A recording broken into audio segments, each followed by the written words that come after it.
Welcome to the latest episode of The Talking Tradesman. With me in the studio today, I have Reiss Loftus from the Brotherhood Legion. We're going to get all into what the Brotherhood Legion is. But Rhys, first of all, mate, thank you very much for your time in coming into the studio today. Really appreciate it, mate. And let's talk. Yeah, my pleasure, brother. Yeah, excited for it. Yeah, I'm grateful to be here. Good, man. Good. Well, I think first of all, mate, let's get straight into the nitty-gritty of the Brotherhood Legion. If you want to explain a little bit about who you are and what that movement is, it's a good place to start. So obviously my name is Reiss Loftus. I'm from Leicester. I'm a pro dancer, personal trainer, and the creator of the Brotherhood Legion.crc, which is a multi-award-winning community interest company for men's mental health. So what we do is we're championing, helping men and now women, but we'll get onto that later, with, sessions, counselling and other aspects of social development to bring people together and then to give back to our community as a whole to better the well-being and then the mental health and then just the overall city. Yeah. Fantastic, mate. I mean, I've seen the work that you do on socials and, there's a few of us in, obviously, the space around mental health, raising awareness, trying to help people, and we're all doing the same thing. So massive respect to you for the work you're doing, man. It's fantastic. And you know yourself that getting out there and helping the community like that, you're literally changing and saving lives. So huge respect for what you do, mate. Yeah, it's beautiful. It's beautiful. And it's bang on what you're saying there. You see it once you're in it for a bit, you start to see the fruits of your labour, and you see the impact and the change it has, which we'll talk about. But it's nice to be able to sit back and say like it's an amazing thing to do, an amazing opportunity and place to be in to be able to do such a thing. Yeah, I'm sure it gives you a hell of a purpose in life massively. as well. Yeah, Fair massively. play, man. Well, I know when you first contacted me and reached out to me about coming on the podcast, you've got quite a story yourself, mate. So we'll start there. We'll learn a little bit about you, who you are, like your journey. I found was you've gone through quite an incredible journey yourself in terms of your origins and what you did for a living.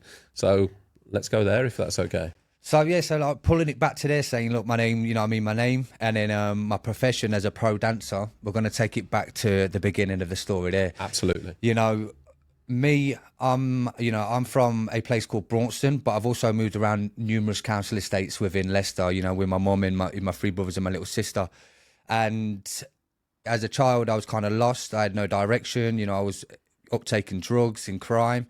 And then in the middle of my my early teens, leaving school, and that a stranger changed my life. And then this was a woman that worked for the council, and her name was Diane Ford. God bless her soul. And she seen me in the street. She knew that I was a performer, and she gave me this opportunity to join this scheme that was called Fame Academy. It was coming to Leicester. It was taking kids out of disadvantaged areas, and it was putting them into basically the arts. When you say she saw you on the street, but she came up to me on the street. Yeah. Literally came up to you on the street. I was on the way home. So I was on the way home, and I didn't really know of her. I didn't know of her, and she approached me. Says, "Look, I know who you are." She said, my name's Diane. I work for the council. I'm putting people down for this new project that's coming to Leicester. And, I used to be in local dance troupes that you'd see down your West End, mid-bingo in that lot, and we'd come on and we'd do a little bit of carnival dancing. And I was in the carnival for Braunston as well. So I had a reputation for being this little... if you want to call it Billy Elliot or George, because it wasn't. Billy Elliot was more when I went into professional training, but there's this little kid that danced, this George Sampson before George Sampson was a thing. And so she put me down for it, and it didn't get the funding as usual with most schemes for the council. It folded. It didn't come up with the cash, but I was the first on the list. Yeah, and she had a friend that owned a private dance college called LCPA, which is Leicester College of Performing Arts. And she put me forward. So now, I'm this kid. I've left school, didn't get any school, any solid grades in school. So when I went to college, I had to do maths and English again. And then I bunked out of college straight away because I was embarrassed pretty much because I had to do them again. I was combative to carry on with them studies. And I just found it hard to kind of focus in that environment, in a school environment. You know, taking it back to even when I was in school, I was in like a class called Skill Force. So, you know, like I was in that class that kids went to more trips than they did actual lessons. Do you know what I mean? And I was skiving all the time, and you know, I was on report all the time. And it's not necessarily because I was a bad kid. It's just because my way of learning is just different to the way that they get taught in school. Like now I'm older, I understand. Like now I'm older, and I understand kind of I grow more aware of like my brain and the things that kind of make me tick, and then also like trigger me. I'm like, well, you know, my focus just needed more nurturing in a different way, in a more positive environment where we're probably moving a little bit more. When I had it, if I had a little bit more attention, like I had a 1-to-1 anyway, but coming out of that environment, you know, I went into college, bunked out of college, went into like a city and guilds for painting and decorating. Oh, really? Yeah, so I did a little bit of P&D, you know, did some varnishing, did some doors. But all we did is went to this after school. Well, it was a college where it was like a small unit, and it was just like a small room. Everybody had a door and a little room and a little window. And we had this. Do you know what, mate? It didn't really change that much, to be honest, when it comes to the college education for the trades. It's probably all you need, though, isn't it? Like that's literally the basics of like what you'll find in a house anyway: a door, a small room, and a window to work on. And we had this. He was from Newcastle. What did they call him? Geordies or but. And he was this tiny little Geordie, and he was so funny, but he just let us do what we wanted to do. So half of us were stoned all day and just like put our headphones in and just, you know, playing music. So there was no really constructive to it. Just to get that like background set, mate, because you said that you were caught up in like drugs and crime and that. What sort of age are we talking? Like, what was the first age, or how were you first exposed to drug use? Firstly, I started smoking draw at 14. Okay. You know, like rock. So black, before it was squishy, because we had the hardcore black, and you get your hot rocks and that. So I had my first joint when I was 14, and I used to shoplift. So when I was in school, I'd skive school all the time, and I'd go uptown me and one of my mates, and we'd go uptown, and then we'd go like UFC, we'd go TK Maxx, and we'd fill up all our pockets and our bags with like Von Dutch caps in, rolling, you know, like all these little bits, little terror, but. And then I'd come to school and I'd sell them to everybody. And then like even on the weekend, I'd go to Morrison's and I'd rob alcohol and sell it to the girls on the weekend. So like I just wanted money, you know, I just wanted to get some money. Where did that drive come from to get money, Rhys? Was that like because there weren't a lot of money at home, or? Well, you know, my mum was bringing up 3 lads and a girl, but prior to that, yeah, you know, my mum grew up, you know, she had me very young, 17. She had me at 17. She was, you know, she come from quite a rough upbringing herself, you know, from her family, from her past. And she pretty much for most of her life and bringing us up was in fight and flight. Yeah. You know, she was in survival. She was trying to provide for these kids and do the best that she could. She, you know, she's going through these relationships, a lot of them toxic, some very abusive. So, and then, you know, I'm surrounded by, in these environments, when you're talking about a council estate, when you're talking about these sort of places, you know, they're not places that kids go to sleep at night and you know, they have silence to dream to and stuff like this. You hear the bickering and like violence out on the street. You're hearing helicopters at night time constantly. You're watching, you go to the park and seeing burnt out cars. So, you know, drugs, crime, violence is, you know, it's all around you. So you kind of learn off your environment, mate, you know. 1,000,000%. Yeah. So and so I kind of delve into that. I seen that obviously people were making money, and then and maybe once again, you know, it comes back down to that this brain pattern of mine, you know, and maybe it come from seeking like dopamine in seeking like kind of danger and stuff like this. And the buzz. Yeah, you know, I grew up in a loud house. I grew up in a big family. Like I said, you go through life, and then like my mum and her relationships, and then, you know, being being accustomed to like loud noises, shouting, if it's her and her partner, some of these, and then even to the point of like when you're a kid and you're watching your house get smashed up, you know what I mean? Like, so like these grown men are like in your house and they're smashing up and your mum standing in front of them. and it kind of rewires your brain. It kind of rewires your nervous system. Where did you sit in amongst your siblings, like age-wise? First. You were the oldest? Yeah, so I was the oldest, Right, okay. So I was the oldest, so like, you know, I was the one, God bless my mum's soul, you know, me and my mum are mirrors. You know, I'm the mirror of my mum. You know, my mum's a great woman, a fiery woman, you know, and she does a lot for people, but she's also been through a lot. So like, my mum was diagnosed multiple split personality disorder as well when we were younger. She had panic attacks all the time, and this is down to, you know, some of the living conditions we've been moving around, and then some of the relationships she was in, and then some of her past as well. So I was there for that. I was there sitting there with my mum, you know, holding her hand while she's having these panic attacks. And as a child, you mirror them feelings, them emotions and stuff like that. Did you know what it was at that age? Because I mean, it's a really young age to understand mental health. Like, did you know it was a panic attack? You don't understand what it is, but that doesn't stop you from, you know, that doesn't stop you from kind of absorbing it. Yeah, of Do you know what I mean? Yeah. And then you find it, you think it's normal.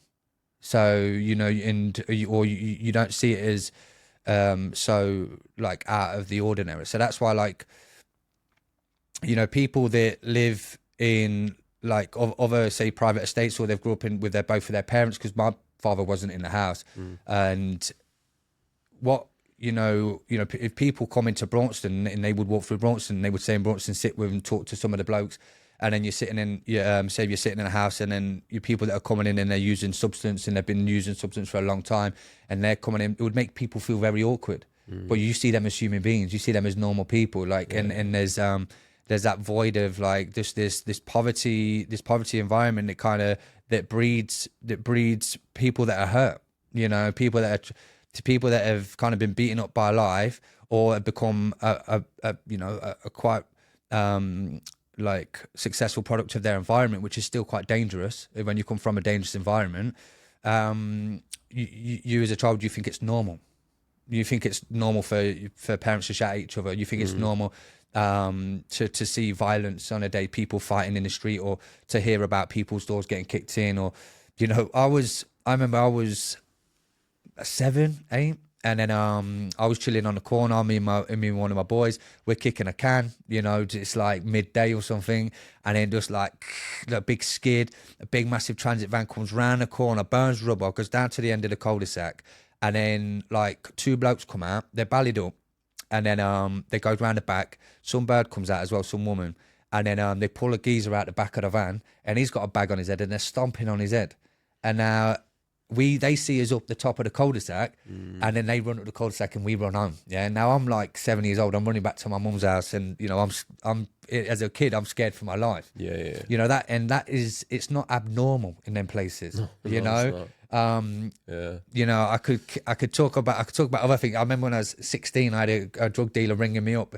kept belling my phone about this 20 weed that this traveller took off him, because I knew the traveller's family, and I told him, oh yeah, well, he's, you know, I'll get my weed off him, and they went round and took 20 quid worth of weed off him, and this is a grown man, like, and he's belling my phone up constantly, and then my mate sees me and he's like, oh yeah, I was round so and so's house in there, like in the front room, and they were talking about how they want to pick you up and put you in a van and tip petrol on you.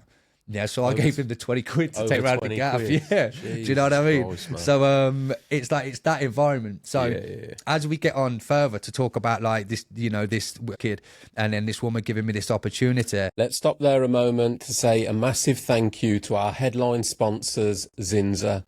Now, Zinza understands the commitment and dedication and long hours it takes to get a job done right. That's why they make the paints and primers that pros trust to do their best work. Plus, if you're looking for support, you can also sign up for pro membership, and you'll have access to Zinza's specification team. They make it easy to pick the right products and will work closely with you on site to deliver a solution that meets the highest standards. It's all part of what makes Zinza the mark of a pro. A big thank you to Zinza for continuing to support the Talking Tradesman podcast and helping us spread mental health awareness throughout construction and beyond. Now let's get back to the episode. That's why I think it's important to have gone back to that, Rhys, to set the scene. Yeah. To be like, this is the environment, because that's that knife edge of that woman giving you that opportunity to step out of that world. If that hadn't have happened, it could have very easily gone there. I grew up in a very similar situation, mate. I grew up in and around council estates. Initially, I lived in a nice house with my mum and dad. They split when I was 8, and then everything changed. Ended up living on council estates with my dad. I stayed with my dad. My dad was a drinker. My mum left.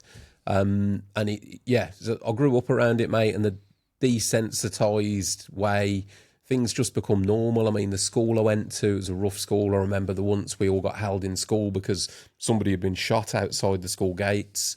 And then there was another one where like somebody's dad had come into school and it was like, oh yeah, my dad was chasing somebody down the road with a chainsaw.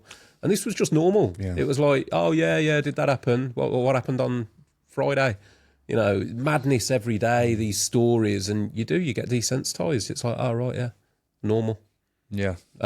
Whereas to people that have possibly come from a bit more of a privileged background, like that would be horrific. Oh, it'd be the end of the world. Instance, yeah. Like that instance you just said about being chased after watching that violence would be like, that's it. That's like lifetime trauma. But I think a lot of kids can sympathise that have grown up on the old school council estates where that was just normal. Yeah. You know?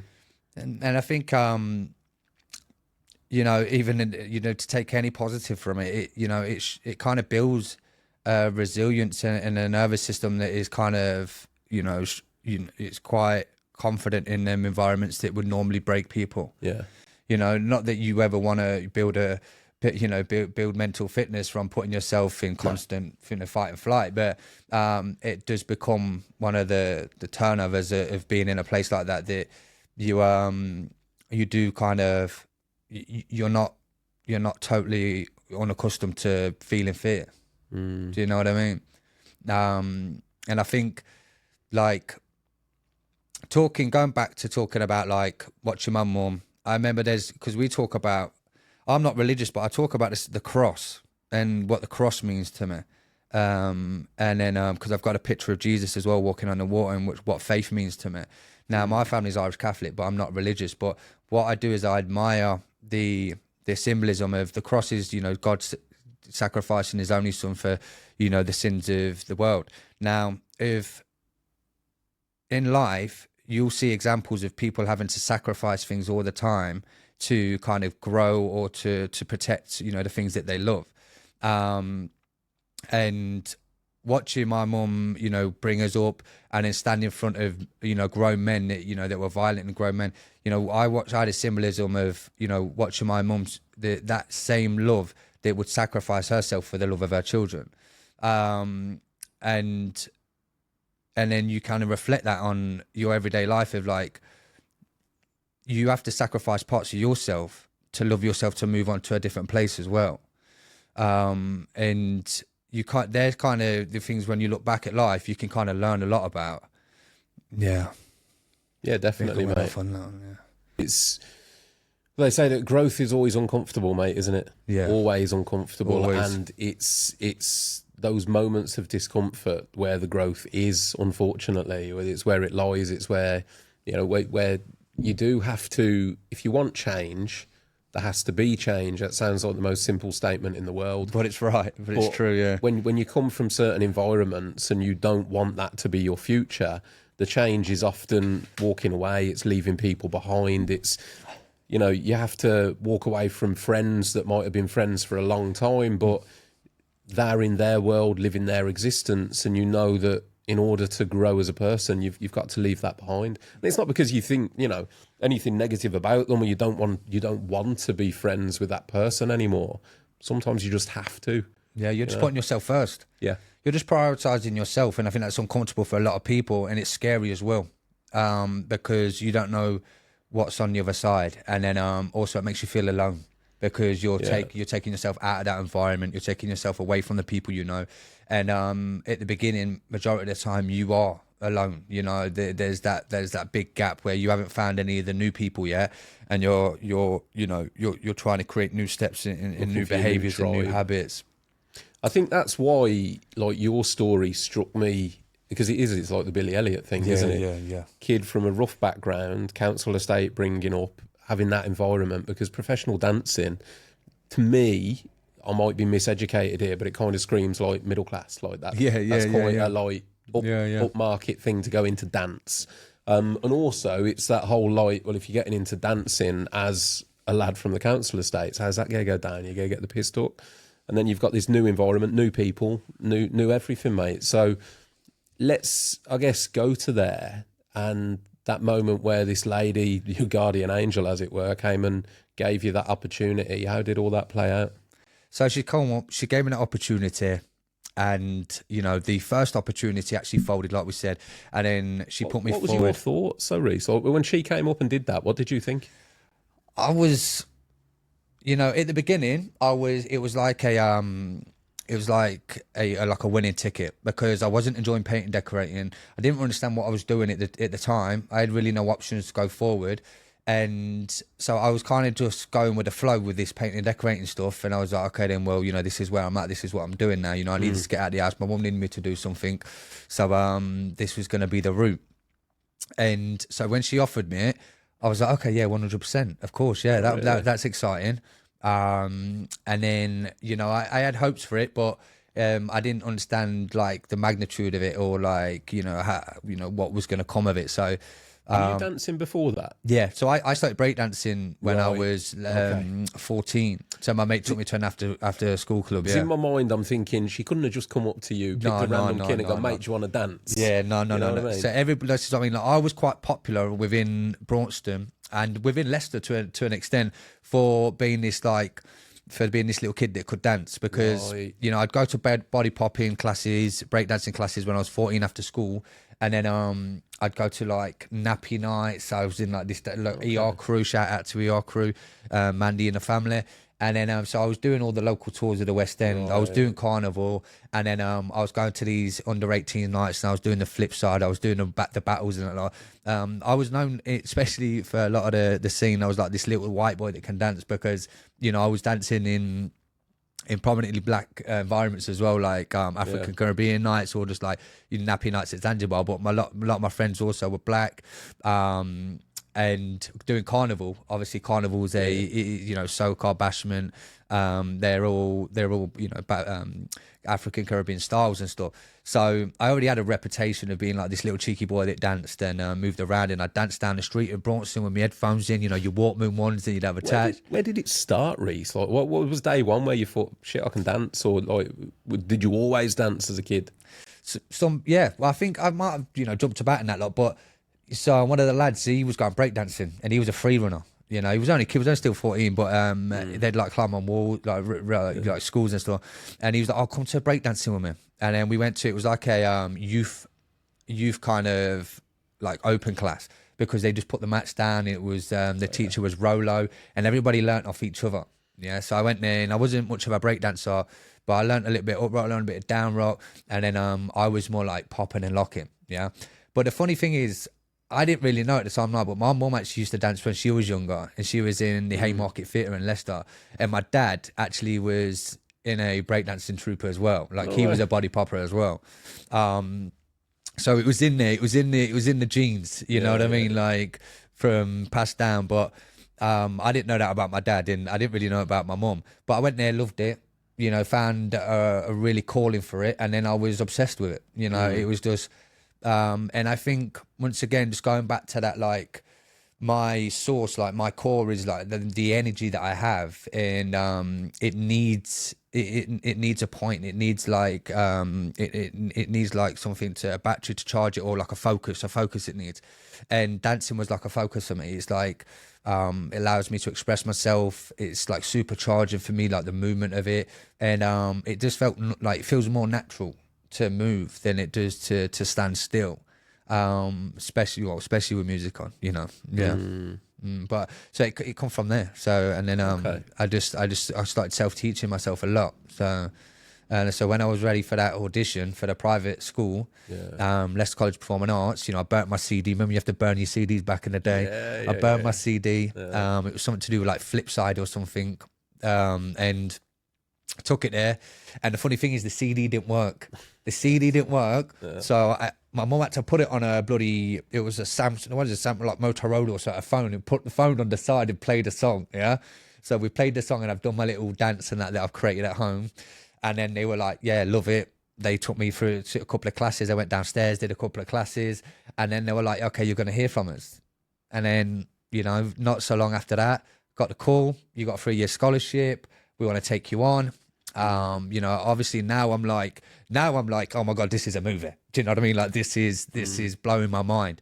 I'm about to go to a private dance college. I didn't even know like about them before I was going to it. Like, I never imagined in my life, oh yeah, I was going to go and do all these, you know, incredible jobs and dance all around the world, which we can talk about in a minute. But, it was just, everything was overwhelming at the beginning, and I was just like over the moon.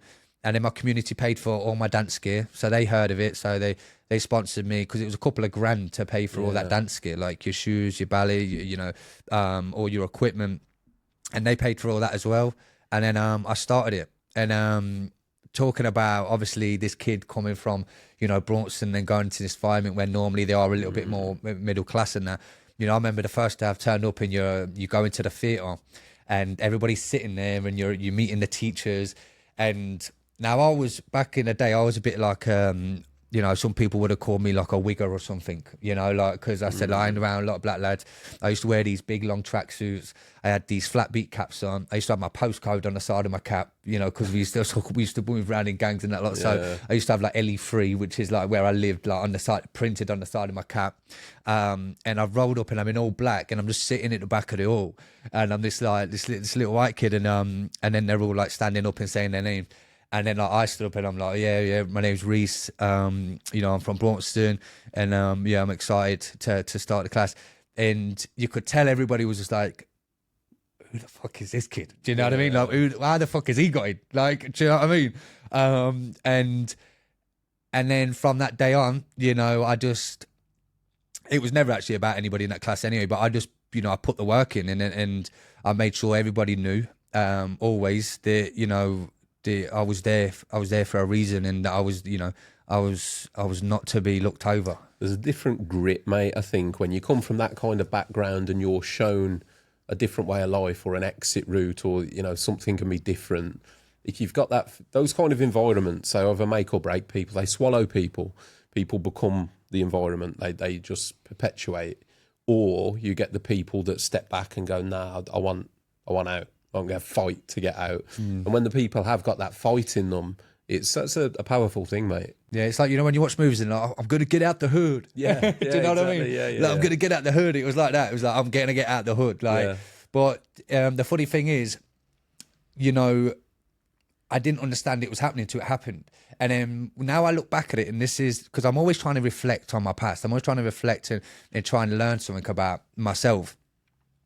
You understand that when you know, you start to look into things like vibrations, and if you're into like the manifesting things and law of attraction, you know, you're like, oh, this woman saved my life and she changed my life, and she did. But it's a vibration. Like, I was so like connected and like aligned with my future because of the dancing. It was kind of like I was bringing it to me. If I wasn't a dancer, if I didn't dance, nobody knew I would have danced. That lady would have never come up to me on the street knowing that I was a dancer. So now I know my place in it as well, in how what our actions conceive in, you know, what in creating our future. So you know, when you say, oh, when you think about it, like, oh, it was random. It wasn't random. Nothing's random. Do you know what I mean? So, but I'm blessed. I'm blessed. She gave you the opportunity, mate. But from that point, you had to take it. Yeah. So it's not, she potentially gave you the opportunity that gave you the chance to step away and have a different life. But you had to walk through the door. She just opened it for you. Yes, so from there, you've had to do the work. I mean, one of the questions I've got, because obviously if you were coming up 14, mixed up in drugs and crime, and you've got this scholarship, you're surrounded by different people, you're still in the area, you're still going home to the same place, I'm assuming. I'm still at my mum's at that point. So how did you find, like, essentially keeping yourself out of trouble whilst you'd got that opportunity? the funny thing is, kind of went the opposite way. So like I stopped hanging around with the boys that I grew up with. I say grew up with, that I started hanging around with when I was 15, because like I said, I moved around a lot. So like a lot of people know me in chapters. Like when I lived in one estate, I had like one friend, and then I moved to another estate, and you kind of create new friends. But the boys that I was hanging around with from 15 to 17 when I got into college, you know, we were still in contact, but we just kind of gained a little bit of distance. And that was purely because I was busy a lot with college, and then I was going out a lot more on the weekends, and then them friends didn't go out that much. But I started hanging around with some of the guys from college, and then I ended up going out into raves and then into the club scene, where we weren't really clubbers, but we were only growing up still. So, and then I started getting on the gear a lot more. Really? So like we'd smoke weed and draw all the time. So it wasn't like we weren't really popping pills or anything when I was younger at 14. But when I got into college and I was like late 17, 18, I was doing nearly everything out in the scene. So you were doing like pills, MDMA, like MCAT, GB, fucking acid, load of different things that you do. You just all weekend, and then that became like, it was like you're trying to move forward into a better life and create something like pure, but there's still like this force that is keeping you like back, dragging you down slightly, and maybe it comes from, this is probably true to just like this essence of trying to find, be likable, trying to find new circles, and trying to fit in, and then people pleasing, and seeking that danger again, seeking that, but that excitement, or that kind of chaos. But at the beginning on the club scene, obviously it's always fun. It's always a laugh. It's always a bubble. You're going out. You're watching these sick DJs. You're back in the kitchen. It's all young. But and then it becomes habitual, and then it becomes like it becomes to the point where it's uncomfortable not doing it, and you get FOMO, and you get the twitch and the itch on the weekend, and you're button bashing on your phone just to find a place. Do you know what I mean? So my substance abuse actually got worse when I got into college. But I was like smashing college from Monday to Friday. I'd be in earlier than everyone. I'd leave later than everybody. But then on a weekend, I'd just go and get absolutely out my face. Yeah. Do you know what I mean? And I'd be on it from Friday to Sunday, and then I'd roll in and dance it off on Monday.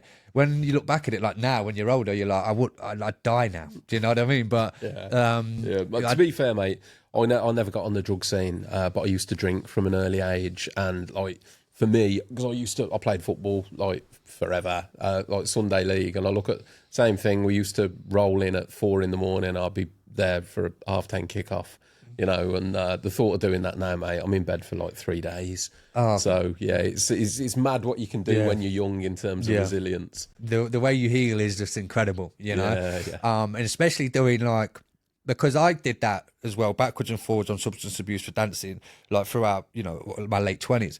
And there's parts of my story, like when I used to work in Blackpool at a show. Excuse me. Funny guys, and I was dancing in Blackpool, and I'm mad on the coke. I'm doing like 4 days a week on the coke, and I'm in a bad place. But I remember one day I had taken all this acid, and I fucking didn't go to sleep, and then I'm going to work. And you're in this big arena, big space, big show, and you've got to jump from fucking A to B off onto this bar. And I looked at my mate, and I'm just looking at him, and I'm going, bro, if I collapse, just drag me off stage, because my heart is like, boom, boom, boom. Yeah. Like, and with dancing, you're on and off stage. So I've had no sleep. You know what I mean? I'm fatigued. I'm still kind of cut. I remember as I was getting to work, I stopped on a lad that I know at bus stop, and I was like, do my eyes look all right? Because I'm tripping, thinking I'm fucked when I get to work. Yeah. But because we all used to do gear at work, even the people that ran it, you kind of got away with it. But I was like, I had this moment, and I was just like, but that was a normal thing. But I can remember that one show, and I was like, I think I'm gonna have an heart attack today. Like, think today I'm going to have a heart attack. And you come off stage, your heart's beating at 100, 200 miles an hour, and then you come off stage and you rest for a minute. You go back on stage and your heart's beating, and your equilibrium's all off. You're like, you don't understand your spacing that right. You're just kind of breathing, trying to breathe to try and stay alive, and to make it through the end of the show. And then you get to the end of the show, you fucking go to the bar and have a beer, and then fucking you're back on it again. Do you know? Easy to smile about it now, but ridiculous at the time. You know. Yeah. How did it step from there? So you picked up that through college. So did you qualify, pass the course? How does that all work? Yeah, so graduated through college. So now that story in Blackpool, that's quite years ahead. But going back to I studied for 3 years, worked my arse off, and qualified, graduate, and then I get my first job, and I'm working on a cruise ship. How does that work then, Rhys? Like, do you go to an audition? Yeah, or just auditions within that world? Yes, dancing. It's like a job interview, like anyone's job interview, but we dance instead of sitting down and going, how would you make this company more money? We got 5, 6, 7, 8. I'll do it like this, bosh. But you get in a room, there'll be like 900 people, and they probably want 10 lads, and then they probably want 15 girls. Or 20 girls and 10 lads for the company, and then you battle it out. You do different routines, you do different techniques, and then you get cut time after time. So you could go London, pay London. You'd be in there for 5 minutes, and they're like, okay, do a triple pirouette. You don't know what I'm talking about, but do 3 turns, do a kick, do a leap, and then do a trick, and then they're like, okay then. And it could be down to the fact that you don't fit the costume, you're not tall enough, you don't fit. They like somebody else, so they need somebody else that matches the height and the thingy of that person as well. So now they're measuring what it's going to look like on stage. Is it competitive, that industry? Oh, very competitive. Like, the most competitive. Like, because your jobs come and go so quick. So, like, you might have a job for 6 months, or you might have a job for 2 weeks, and then you're back in the mix. So everybody's after the job. It's probably one of the most competitive industries that you can be in. And that's why it builds that resilience. It builds, or it breaks you. The amount of people I know. I was like one of the few people in my college that worked constantly. Most people worked and then they started a different job. And a lot of people, they left college and they couldn't get a job, and then they just got a different job. Sadly, because for me, that was never an option. I could never do that. For me, it's like there is no other option but this. This is the stone that I die on. Do you know what I mean? Like, I couldn't even fathom a plan B. Like, it's just not in my mind. Like, because, well, I didn't have any options anyway. I didn't do anything else. I knew this was my path. And, so we graduate, we do the auditions. I get this audition to go on, work for Thompson on this cruise ship. This is like 2011 now, I think, I graduate. And then once again, like, my mind's blown. My world's like, now it's kind of manifesting. It's creating this whole new kind of reality that I never even looked up a cruise ship. Once again, who's going on a cruise ship? We were, what I mean, like, and then I remember we go into rehearsals. We do these amazing rehearsals, and then I'm driving up to the cruise ship. We fly to Tenerife, and we're getting on the cruise ship in Tenerife to go and sail. I think we were doing the transatlantic or something to go, because it was in the Mediterranean. And I remember I'm on this coach, and we're all on this coach, and we're driving to this cruise ship, and then they're like, oh, so how far is it? And they're like, look, you're just gonna come around this corner, you're gonna see it, and it's gonna be over the hill. And then and we've seen pictures of it, obviously, in rehearsals, but I'm just sitting on this coach, and then this coach comes over this hill around the bend, and then you see it sitting on the water, just this like big ship, like this mansion on the sea, and they're like, the sun's hitting it from the back, and it's a really nice day. It's in Tenerife, so it's really nice, and I just started crying, I wasn't like roaring, but like tears were coming down. I was like, what the fuck is going on? Like, what is going on in my life right now? Like, that's going to be my house for fucking 6 months. Do you know what I mean? Like, it was unreal. And then that was my life for like, well, for continuous, until this day here. Obviously, I stopped dancing in lockdown, but I've done gigs in stuff after that. But like, my life was just this dream that also was parallel with my life in Leicester and in Broughton. So I'd go do that cruise, what come was back. life on the cruise ships like? Because I imagine it would be a bit pretty wild in amongst the crew, as it were. Oh, mental. Mental. It's like Big Brother, but on sea. You know, everybody's, you know, there's all these people from different nationalities. You got Indonesians, you got Filipinos, you got Russians, you know, Greeks, all these people working together, this underbelly of like the, you know, the crews at the bottom, everybody in the crew bar after they've done their shift. We're allowed to go upper deck and lower deck because we were ends hosts and show team because we're performers. So like it's like having your own mansion. Like, I'd wake up, I'd go to, you know, breakfast. I'd have a breakfast made for me. You know, I've got a banquet of you know, food to choose from, salmon, you know, pastries and all these English breakfasts. And then, you know, I'd probably go gym. I got a sauna, I got a jacuzzi, I got a nice gym. You know, I'll go to the gym. And then if it's a day that we can get off and we ain't got much to do, then I get off and I'll go swimming in Barbados, and you know, do you know what I mean? And try out some of the culture down there, and then get back on, do a bit of rehearsals, you know, practice the show, go back to the room, shower, clean, probably grab a bit of food, go and do the show, perform the show, have a break, perform it again, because you do 2 shows in one night majority of the time. And then you get your suit on, and then you go out to the bar, or you don't. You get your clothes on. You go downstairs. You go to the crew bar, and then you go down and have a drink. So we you know, most of us turned into alcoholics, but you wouldn't really call yourself an alcoholic. But you drank every day. You know what I mean? Literally 9 out of 10 days, because that was like the kind of routine that you were in. How long was the shows that you did? An hour. So you were essentially performing. I mean, listen, I'm not naive. You're performing the show 2 hours a day, but you've got to train. Yeah, that's part of your job, isn't it? Yeah. So the rehearsals. Was that what you were? So how many hours roughly? Like 4 hours a day. Oh, And some days none. Like I'd do 5 shows a week, and then on a concerto day, which is a singing show, you'd go and support the acts. So you'd go and do like captain's cocktail. So I'd be in like a tuxedo, and I'd be talking to the guests that are sitting on the captain's cocktail day, and you'd just kind of mingle at the in the lounge where the show was. And you know, but before you did that, you'd go to the restaurant and book yourself into the restaurant, and then you and the dancer would have some nice wine and you know, some surf and turf or something. You know what I mean? Sounds like living the dream. Oh, mate, it's unreal. Like when I think about it, it's unreal. In like a kind of, you know, relay and replay the you know, the moments that I had. I was dressing up in a suit every day. I was dressing up. I was in my braces, in my ties, and in these 3-piece suits, and then I'm just, you know, it's just totally polar compared to what my life used to be. But there's still that little cheeky kid in there. Do you know what I mean? But I'm trying to also, you know, I'm trying to evolve. I'm trying to change. Like going and getting that job, getting into college. You know, I really kind of become a man within myself in certain aspects. Because when I was younger, and I'm that kid that's got his postcode on the side of his cap, and I'm like, yo, fam, what you saying, blood? You good, yeah? You good, yeah? Yeah, scene. That's cool, yeah? No, don't act mud like crazy. I'm just talking like it's gibberish. Do you know what I mean? So the funny thing is now, it's like when people talk to me from Leicester, they're like, are you from Leicester? Because they think I'm a little bit more southern.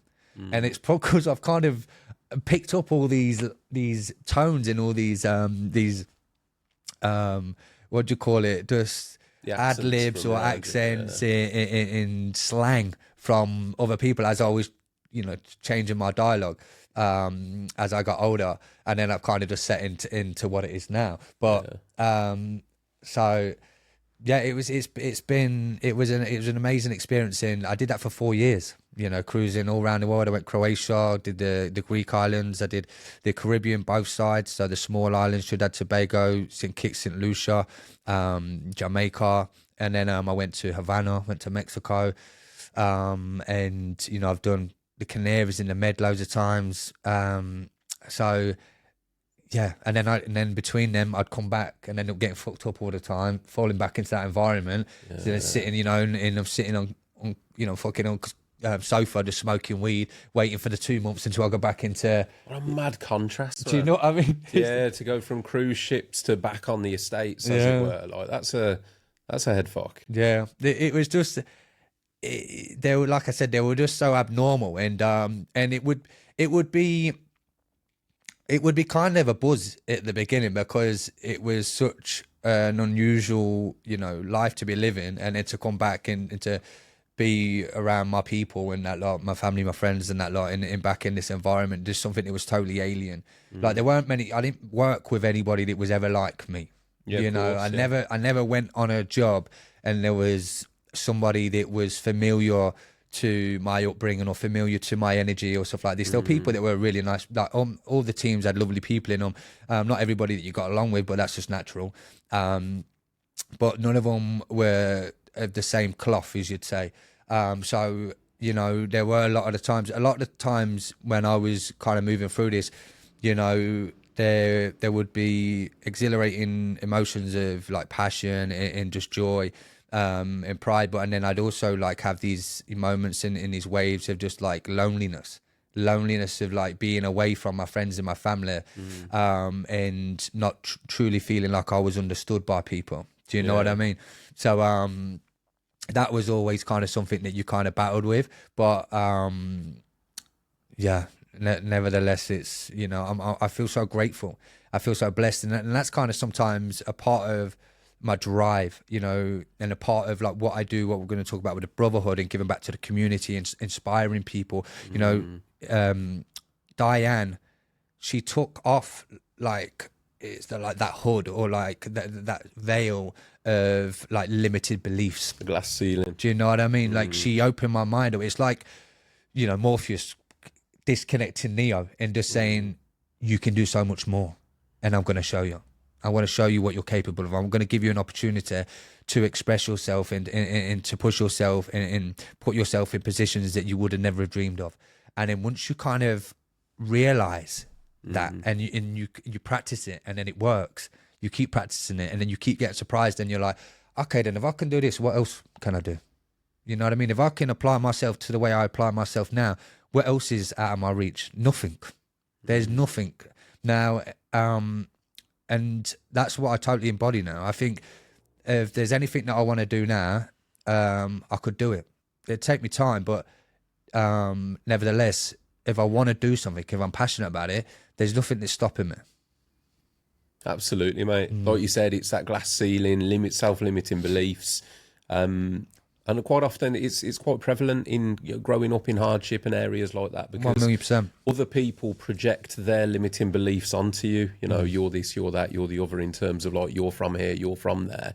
And that means you'll only rise so high, or you're bound to get in trouble. You're bound to get caught up in this lifestyle. I saw it firsthand myself, mate. It's a very powerful thing. And lifting that lid or taking that red pill in the Matrix analogy, mate, that's it's life-changing, isn't it? Yeah. You did 4 years on the cruise ships. Was that what you did regarding dance, or did you go off doing other things as well? Purely dance. So I worked for different ships, did different shows, but purely as a performer, yeah. So then 4 years, you know, I'd come back from one contract, knock about for 2 months, and I'd go back into rehearsals, and then I'd be on a different ship or something, cruising around a different island, or a set of islands and stuff like that, yeah. What brought that to an end? Well, I actually got sacked. Yeah. Okay. So yeah, that's a funny story. But so this is kind of funny, not funny, but it's kind of a famous story now on the Thompson Cruises. Well, famous story. Yeah. You know, I remember I was in this show. I've done it for 4 years now. I kind of feel like it was my time was coming to an end, and I was working on a ship, and they'd hired a load of performers, and they took a few of them off their end of year show, yeah, which is a show that they perform a lot. I think they were kind of scraping at that point because of just some troubles within the company, but nevertheless, we got this team. They weren't experienced. We're on the, you know, one of their best ships, and the team started to kind of crumble. Their vocals started to crumble just because they hadn't had that experience of being able to belt, which is like sing at a loud tone, and then hold it there with strength, and then not let it wear down. So songs were switching, which couldn't sing the songs. The opposite lad that was my opposite, I was constantly going over routines with him, and he was still, you know, going fucking here, there, and everywhere. So, and then I had a guy in one time telling me to get shit together. He fucking made me look like an idiot out on stage. And I told another bird that, you know, she had a solo part, and the dance captain, not the dance captain, the choreographer who set it all up was a friend of mine.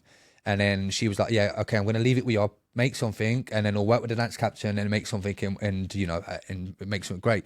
And the girl just didn't do it. And then she'd freestyle this bit in this part of the show, which was quite a pinnacle part, and it was crap. And then I was just like, I was a freestyle dancer, you know, I grew up freestyling, and I was like, look, if you want to go over something, I don't like politely. I was like, because I was always going over stuff with my opposite, but I was like, oh, you know, we'll create something, we'll do something. And she was like, nah, it's all right. So I ended up having a meeting in the office, and they were telling me, look, don't give out advice, it's above your pay grade. But at the same time, my bosses were saying to me, look, we understand the level of what's, you know, the shit that's going on. I actually went college with one of them, the assistant choreographer, and me and director, and they were like, look, we're going to put you in your own cabin, and what we want you to do is relax and just come and hang around with us, come and have a few beers with us at night time and chill out. So they were, you know, they were literally affirming what I was saying, but they were saying, look, in the days we're here, we can't do anything about it, yeah? And the dance captain wasn't bringing anybody in for extra rehearsals, which was the fucking piss take. So we had a clash of heads, and then I ended up having an infection in my gum, in my back tooth, and then so I was off drinking. I was not doing anything for a few weeks, and I was on these strong diazepams to help me sleep. And then I remember, what do you call it? Like, we're doing a show, we're doing an open show, and at the open show, you all stand there at the end of the show and stand on stage, and they kind of like say where you're from and your name, and the audience will like kind of cheer if you're from around the area. And they've said my name, and all I've heard is Jamie Vardy, Jamie Vardy, Jamie Vardy's having a party. And there's these geezers from, if you're not from Leicester, you won't know, but it's from Saffron Lane and Beaumont Leeds, and they're two council estates as well. Just fucking absolute gold. These two blokes, and they look like, you ever seen Alice in Wonderland? Yeah. You know, them two bold kids. Yeah, they look like them two, but they were mates. Yeah. So we got talking. And, you know, we're just knocking it back and forward. And I've just come off the meds, and they're like, come on, you're coming out of his. And they've got me, I'm not blaming them, but we got steaming, yeah? They're just buying me, because they're obviously, they're on all the package and that. Like, they will just like put in, you know, brandy down after brandy down. And I've ended up steaming anyway. And then next thing I know, I'm like sitting, you know, Titanic. You've got like the big funnels on the ship. Now ours had them, and then they had like these big cylinders that went up to them like a triangle. So the big funnel was here, and then they went up like that. Yeah. And I'm sitting on like the mid one. Like like 3 times this thing here. Your shop here. It was really high anyway. And I'm sitting on there with a bottle of wine, and it's the middle of the night, and I'm watching the sea go by. Do you know what I mean? And someone's clocked me. It's not a safe place to be, yeah, obviously. And I think all them emotions that I'd built up, you know, like I said, I was feeling, you know, upset. I was feeling lonely. I was sick of the job at the time, and I just kind of exploded. Do you know what I mean? And then I've been told to come down. I got down, and I went in the fucking engine room that's next to it, and then the security's come and grabbed me from there. And I'm all willing, but I look like fucking Oliver Twist. Do you know what I mean? I'm all blacked up and like fucking soot everywhere in my suit. And then they take me down to my room, and then they end up smashing my room up. So didn't look good. Wasn't a good move. And you know, that is kind of, you know, sometimes that happens. You know, I think, you know, I wasn't a good drinker anyway. You know, and I never drank that much thing, but I wasn't a great drinker because, you know, the drink brings out the injured child in you.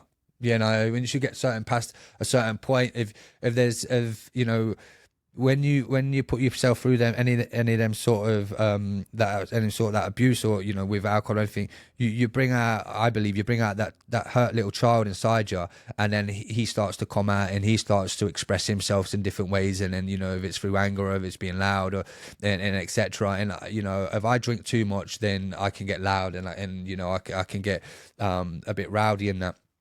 So that's why I never drank as well when I was in college, because I was never that great on it. Because I was only small when I was in 16, 17, I was tiny, yeah? So I'd get smacked in the face all the time because I was staring people out. Do you know what I mean? I just had no work doing that because I had no business doing that. But I had like a small man syndrome, you know, growing up in these estates and that lot. You kind of had to stand your ground, and then I was small anyway, so, you know, you don't want people to push you over or anything like that. So you have to, your personality has to be bigger. And then yeah, so I smashed up my room, and then the captain said to me, pull me in. And me and him were quite tight because I've been on the company for quite a bit. And he was like, look, listen, realistically, if you didn't go upstairs, I wouldn't have took you off. But because you put your life at risk. But it was meant to be. I'd burnt out that, that series, that chapter of my life, and I was meant to move on. And sometimes if you don't move on willingly, you'll be pushed. Or you put yourself in a position where you make it untenable to stay. Yeah, and that's what I did. Is what you did. Yeah. So that was just that was me basically quitting on it, and self-destructing a bit. But then they sent me home after that, and then I came back and I got a job straight again once again in a variety show on the coast, Chroma Pier, which is a lovely show, beautiful little theatre on the East Coast. If you've ever been to Chroma, there it's got a lot of great history as well. The pictures on the side, when you see them in their hats and their long jackets. So if you're ever near Chroma, go and see the Chroma Pier show. But I went and performed there, and then carried on my career. And then after that job is when I went to Blackpool. Worked at Funny Girls, and that there is its own little movie itself. I used to go away. When I used to go away, I used to get away from the gear. Do you know what I mean? Like I used to work, and a lot of I think with substance and stuff like that, sometimes it comes with a boredom. Do you know what I mean? So when I'd come back, one, it'd be environment because you're getting back into the circles and the people that are all still doing it. So they, the world didn't change when I was away. I'd come back and everybody was still in the same place doing the same things, and I'd jump back into that avatar, into that person, and when I went away, I'd get away from that, and because of that rush of that dopamine, dancing all day and everything like that, it was your medicine. Movement was the medicine. And I think a lot of people in performing or that do, high adrenaline jobs, they move into addictions and stuff like that because it's hard to match something that's so euphoric and so overwhelming than performing. There's drugs don't even match it. Going on stage and dancing or performing or doing like a high intensity job that kind of exhilarates you and puts you in total presence. You can't match it. So when you come back, you're kind of chasing that high. And I've speak to so many performers, and they suffer from like depression, or they suffer they suffer from like an identity crisis because they're living in the normal world. Because like this is crazy. I used to go from working 4 hours a day playing fucking tennis in a 5-star resort, shaking hands with football players and fucking movie stars, just living an easy life, going swimming in the morning before I even have had a shower, do you know what I mean, in the sea. And then you come back to England and I'm fucking working every hour of my life to pursue this passion that I have now, which I wouldn't change, but the system is suffocating if you don't create your own like airtight bubbles for yourself, and then there's reality is pressurable. And you kind of realize that when you kind of live a life like that, and you're like, fuck, this is what it's like for a majority of people, just the pressure, the bills and all this stuff. Because when you're working away, all my bills are paid for. I was living this kind of life of ease and comfort, but at the same time, it's difficult because it's not easy to do what I was doing. But it's I was riding on love and passion like every day, and it felt easier. It wasn't a job, and then I come back. And then it's totally different. But that's, we'll carry on with that later. But yeah, so I went Blackpool, did Funny Girls, and then I got onto the gear heavy there, cocaine, very heavy on cocaine there. And to the point where I was in psychosis, I was constantly borrowing money off my mum. And it was everybody in Blackpool does gear. Fucking your dog, your gran, your aunt, everybody's doing it. Yeah. Everybody at work was doing it. Everybody that I went out with, the other sides, I had all these different groups of friends, and everybody was fucking taking it. So you were just it was just left, right, and centre. And that put you in psychosis. Oh yeah, because I was doing it 3-4 days a week, every week. I'm ringing my mum up. I'd get paid every week as well. So I'd end up raising the money, and then I'd lend some money off my mum until the weekend. And it was just in a bad state, and I was lack of sleep. You know, I'm pushing my body all the time, and then I talk to myself constantly anyway. You know, I've constantly got an inner monologue in my mind going around, analysing and kind of thinking of things and stuff like this. And my intrusive thoughts and that inner monologue started to become really negative. It started becoming really, like, it was really destructive, and it was attacking me a lot. And but there was a switch.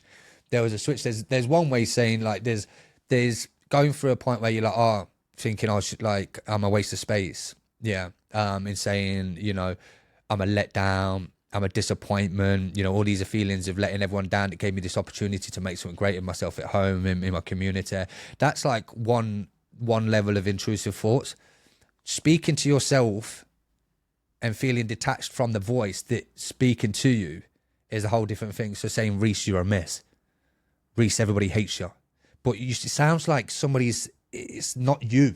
Like, I know when I'm talking to myself, but it's like a voice from outside the brain. Do you know what I mean? So it's like, it's like, I remember the first time it happened, and I was like, you like, your spidey senses, you're like, oh my God, what was that? And then it starts happening more. And I rang my mom one night, and I'm just in, like, my head's all over the place. I've been up for fucking 2 days. And I'm like, Mom, I don't know what to do. I don't know what the answer is. I'm scared. My mum rang the doctors up for me, and they were trying to get me some medication, that lot. And then I just never went to the doctors to get it in Blackpool and to go for the meetings that they wanted me to go for. But I was like, it shook me up, and I was like, and this was happening for, like, it happened a little bit, and then there'd be nights when I'd go in it, and it just you know, it just keep going on, and then it'd simmer for a bit, and then I'd think I was all right, and then it'd be like, Rhys. And then it was a total disassociation with the voice that was talking to me. And that was really scary.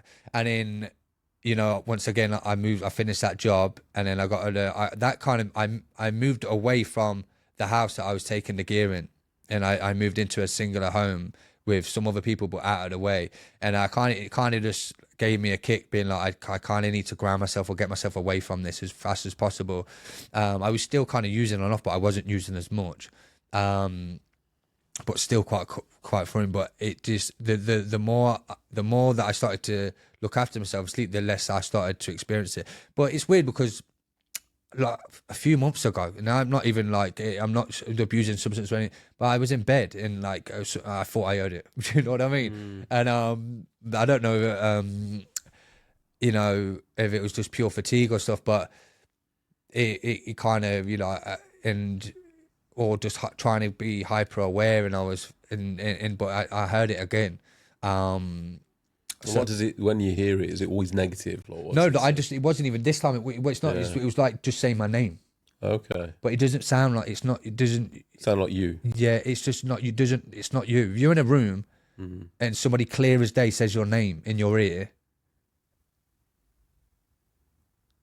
it's not you.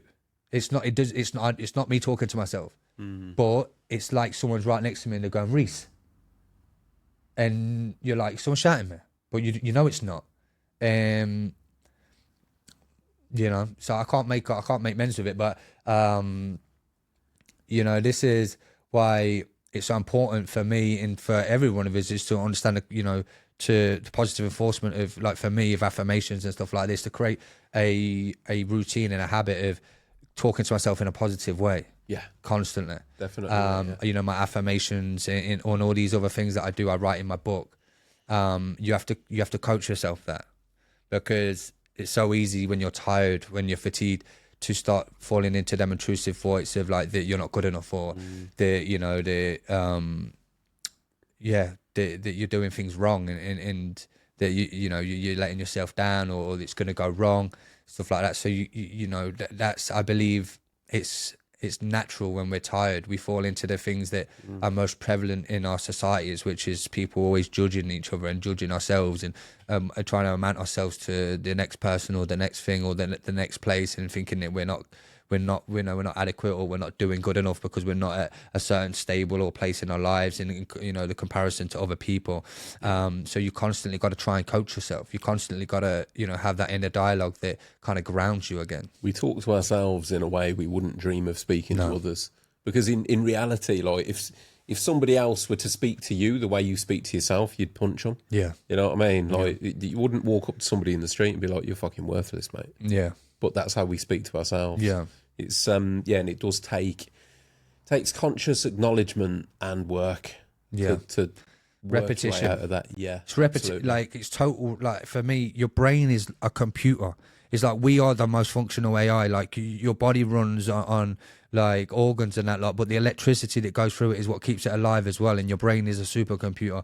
We're habitual creatures, so what we put into our brain, believe that makes it amplify it, thinking that that's what we want most, and our focus and all this other stuff.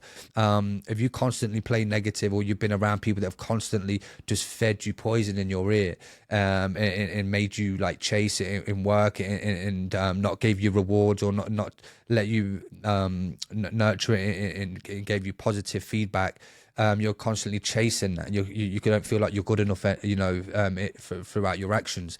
So when you get older, you have to realize that, and you have to start now getting around people that do talk more positive, or get your headphones in and just listen to coaches, speakers, people that will kind of just constantly rewrite your subconscious into a different way of thinking, reading.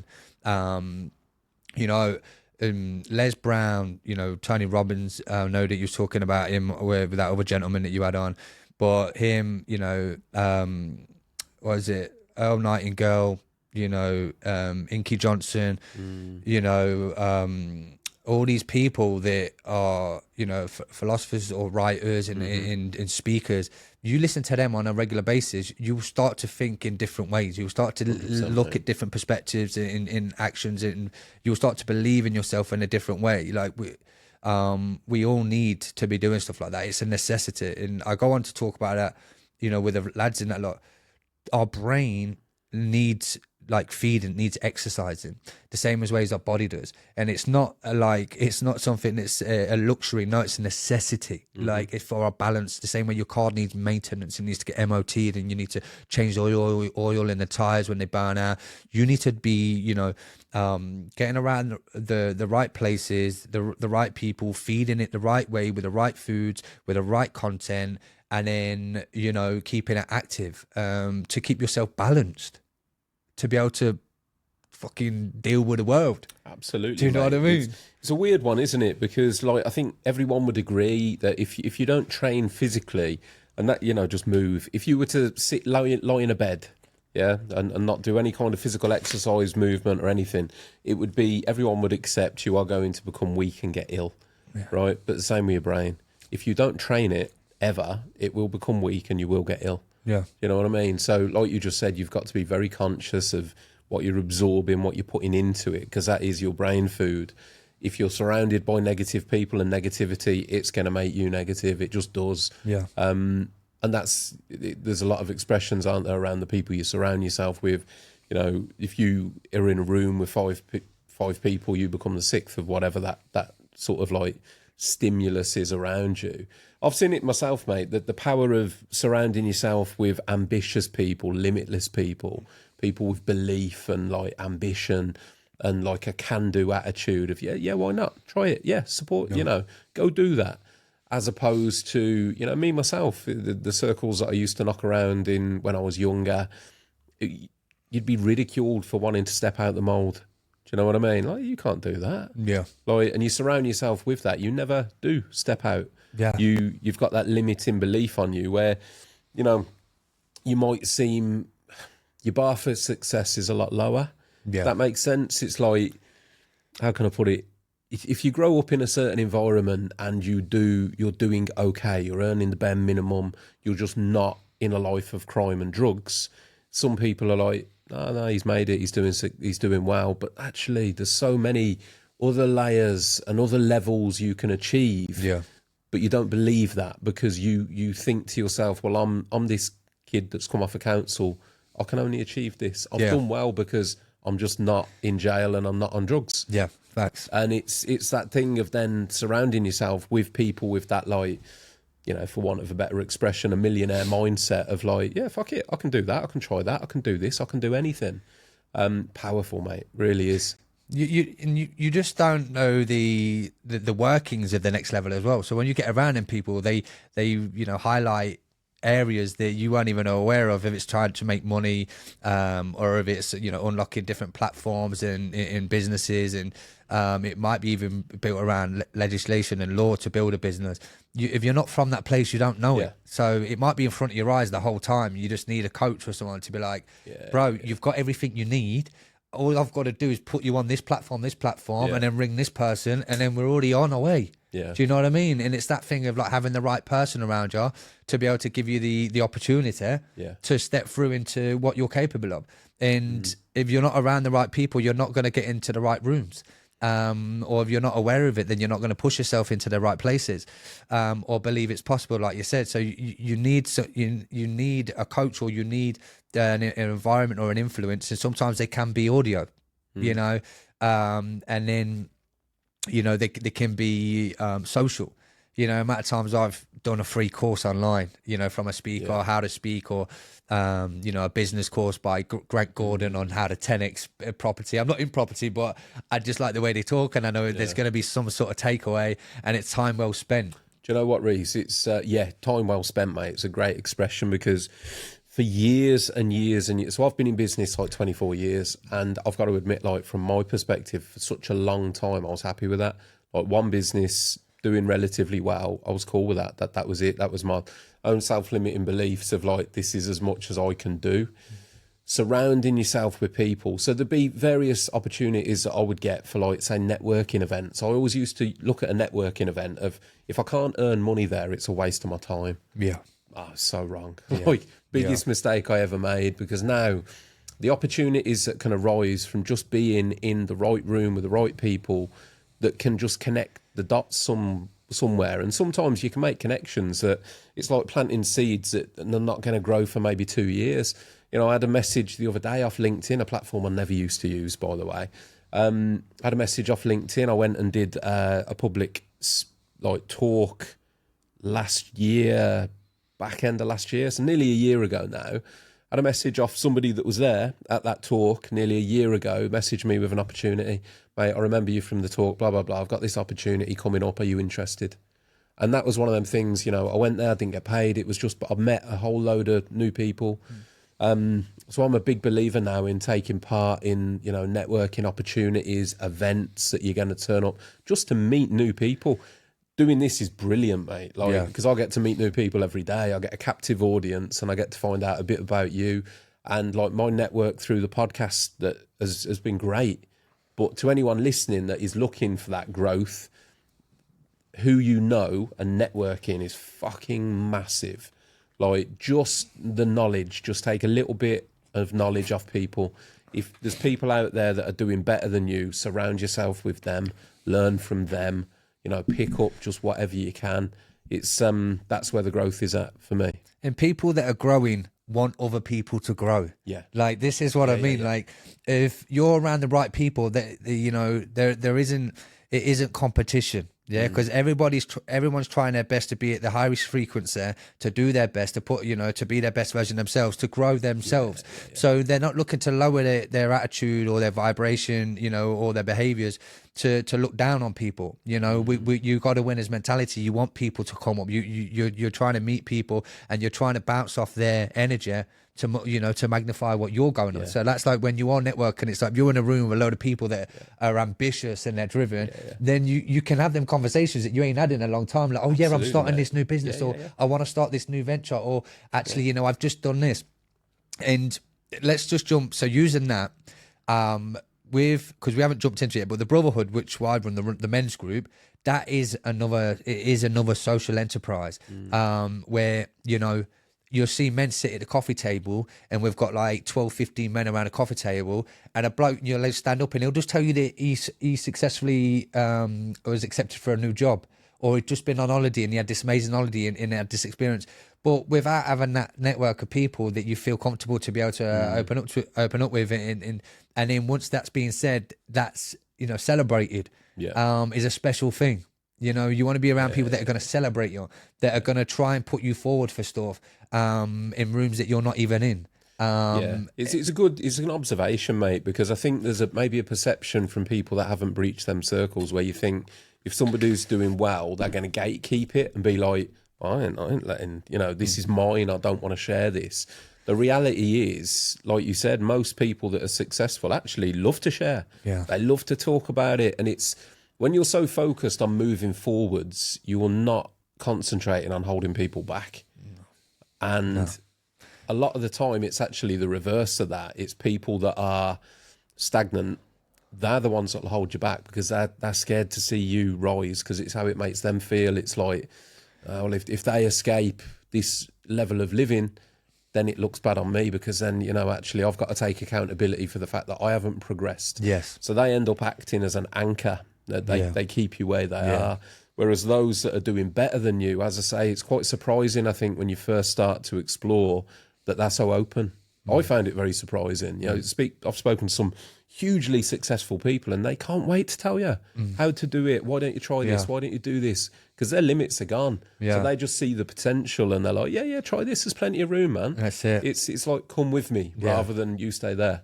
That's it. They're not gatekeeping anymore. Yeah, like you said, they want to give you them cheat codes or them new access points, and then they want to do business with you later down the line. But even if they're not, it's just nice to be nice to people.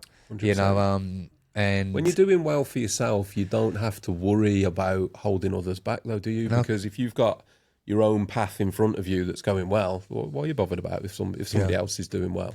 There's enough success for everybody. 1,000,000%. There's, I always say collaboration and not competition. That's why I try and get about and I try and work with so many different businesses. The Brotherhood's worked with over 100 different businesses, self-employed professionals, organisations within Leicester. If they're from small events or they're from big events, collaborations or sponsors, that's the best way to grow is to work with people. 100%, mate. Rise together. You rise together faster. Yeah, because you won't get anywhere on your own. People are like, you can drive the boat. Yeah, you can steer it, but you'll always need people that are going to let you through the dock. Or even if you're on a one-man boat, you don't get to the next stage without shaking hands with another person that's a bit higher than you. That's gonna sign a contract or a thing. You need to be able to communicate with people and work with people. If you're combative or if you're kind of on the offensive all the time or judgmental, or people see that and they might work with you once, but they won't work with you twice. So just be a nice person and then don't be afraid to ask. Absolutely, man. 100%. Yeah, there's some great little truth bombs in there. Rhys, to be fair, what I want to get to, mate, because I want to find out about the Brotherhood Legion, why you started it, how you started it, and all that lot.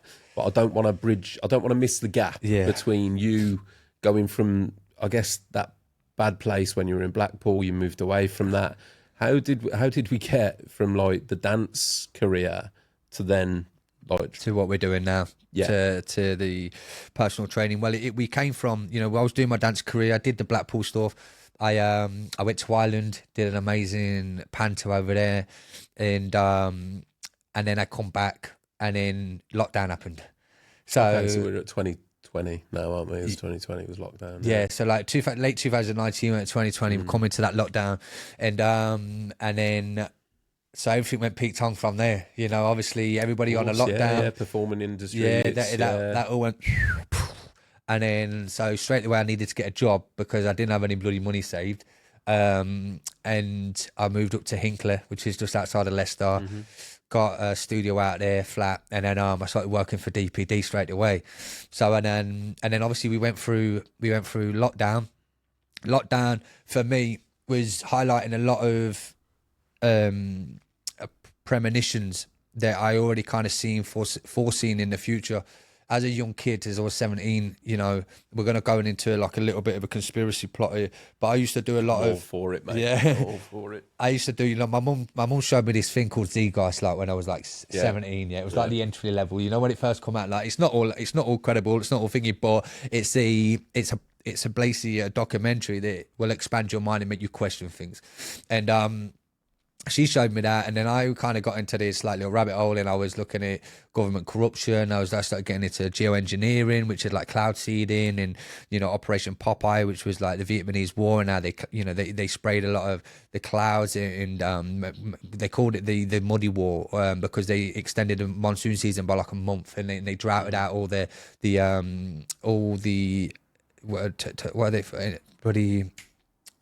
all their routes for where they bring all their armory and all their guns and stuff. Yeah, all the Vietnamese people. Yeah, so they drowned out all the roads, and then that was like back in the day. So I was like, yeah, they can make it rain, and then I was watching all these high professional agriculture professionals talking about aluminium and all these other metals that they were spraying in the sky, which now they're openly saying that they're going to do, and they've been doing it for a long time to block out the sun and then to lower the temperature on Earth. All this stuff. You can see evidence all over the internet now. Confirming what we were saying, 20 years ago, 15 years ago. But I used to be in that Operation Orange, looking at all these other, documents of the army poisoning people just for trials and stuff like this, putting LSD in like a whole town's water supply. Anyway, so we did that, and I come across a thing when I was younger called the World Earth Summit in Rio de Janeiro 2001, I believe it was, and it was basically a meeting for sustainable development. Yeah, and this was like one of the first ones. And in this meeting, which is happening now for the Sustainable Development Goals, they were talking about how the West is basically the cancer of the world, and how we're over-consuming, and there's all this famine, all this poverty, and we're just like, but basically causing it all. And so they were like, okay, we need to tighten the noose, we need to create a new order. And I was listening to this woman, and she was talking about how it was going to affect America, and how they were going to take a lot more national parks, they were going to take a lot more land, and people were going to be restricted in what they can do and where they can go and what they can eat. And so I'd watched all that ages ago, and I kind of forgot about it. And then lockdown happened, and the restrictions started coming in. And then I started watching the Davos talks for the World Economical Forum. You got these billionaires and these millionaires and these tech moguls talking about universal credit, talking about the fourth industrial revolution, which is coming. So the automation of things, and like how the industries are just going to change, and they're going to go to like robotics and automation, and talking about digital ID, talking about all these things that are now happening now. And then there was one that I watched, and they were like, people are going to have to retrain their careers. And then I don't know if you remember, but I watched it, and I was like, okay, then look, I can see what's going on. I can see what's happening in it. In the future when everything starts to change, and then right now they're causing this hysteria that we can't come close to each other. The entertainment industry is on its arse, but when we go into like the VR and the metaverse, and then people are already signing contracts for metaverse artists and all these businesses, people going into the metaverse to earn money, and then you look at, I think there's a country that created and gave citizenship to like an AI robot. Yeah, it's this woman. But I was like, everything in the future is going to be, they're going to want us isolated, consuming, and to restricted in our limits of like our travel, what we consume. And I was like, I've got to get out of this. Like right now I'm stuck. Like if I'm dependent on this career that is running away from me, and then I've got to try and find some roots in some structure to building a business where I can go online if this ever happens again. So, and then I can do something that's purposeful, that that I want to do, and then something that I'm passionate about. And then I was like, okay, then I'm going to go into coaching. And then as I said, I'm going to go into coaching, bloody, I was talking to all my dance friends, and they're like, yeah, well, you can't go on the cruises, you can't go on any job if you ain't got a vaccine. So I was like, I'm done. I quit. I was just like, that's it. I was like, there's no way in my life that I'm going to take this vaccine. So now I gotta start from base again. It's just not even an option. It's not a conversation.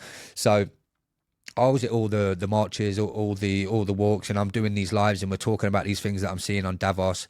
They all kind of connect, and they all roll into each other because of. If I wanted to give it like a brief, so we're talking about the Sustainable Development Goals and the Great Reset, and then you're talking about basically a new structure of how we're going to live in 15-minute cities, which are short impacted cities, which are going to turn into smart cities as well, which is going to tie in with the 5G and the 6G that's going to come. So they're going to basically implement a structure within our society that cocoons us within a small network. So your job, your work in your shops are all in a confined space there. And then what they're going to do is they're going to give you something like a digital ID, which is going to be attached to a carbon footprint score, which is already coming through, and you're seeing it happen with food and stuff like this in a digital ID, and on your banking app for NatWest. That's going to say that you can't travel as much. You can only go so many clicks or so many kilometers away before you use up, all your bloody all your carbon, emission points, or you're going to use a community car. Yeah, because there's the World Economical Forum brought out a advert, and it says you'll own nothing and you'll be happier. Yeah, when these people are making adverts like that, you kind of need to pay attention. So you won't own your car, your house, or anything like that, and you'll live in small, compact, or big high-rising places, and you'll only be able to eat meat, red meat, once or twice a week max. You'll learn new short journeys on like Paris or anything will be replaced by train journeys. You won't be able to go on a long plane journey, not unless you've got a lot of money. And then you won't be able to drive as far. These will all be limited. And you see it in China in with their social credit system as well. People will get blacklisted. They were trying to tell you to grass on your friend when they had a party in COVID. So they were testing all these things. They were the blueprints. People that like Barry and Steve that have been driving vans their whole life. When the automated vans come, they're going to be out of a job. So what they're going to do is put you on universal income. Now, universal income is going to be a subsidy to like keep you afloat until you kind of retrain. But if you're too old to retrain, you ain't going to retrain. So what you're going to do is you're going to get stuck on their welfare. And then if you don't take your vaccine or you don't step in line and then do whatever they want, you're not going to get your income. Yeah, so they're going to make it like extremely difficult for us to live unless we abide by their rules and to take this poison or whatever that they feel that is necessary for us to take at a time. There's no freedom. We are slaves within our own communities, within our. I fully agree with a lot of what you're saying, mate. The question that always pops up for me is why, like, because my wife is very, very along your lines, mate. Like I say, I don't disagree. The whole situation around lockdowns, COVID's, I never had any vaccine, mate. Yeah. Absolutely not. There was no chance I was having it. There was no chance my kids were having it. I was ridiculed by my friend circle for taking that stance and, proven to be right now. But underneath it all, with me, I'm always like, why? Like, who? First of all, and I'll do it myself, I'm like, they this, they that. Who is they? Yeah. And why? What is the overall purpose of this?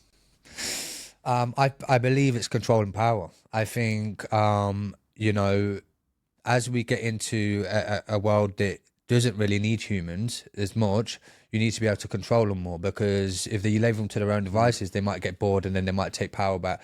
But the understanding that there's always been a smaller, if you're because people will say, we'll talk about the Rothschilds and the Rockefellers, the Rothschilds, that own the central banking system, that, and if you own the money, you own the world, yeah?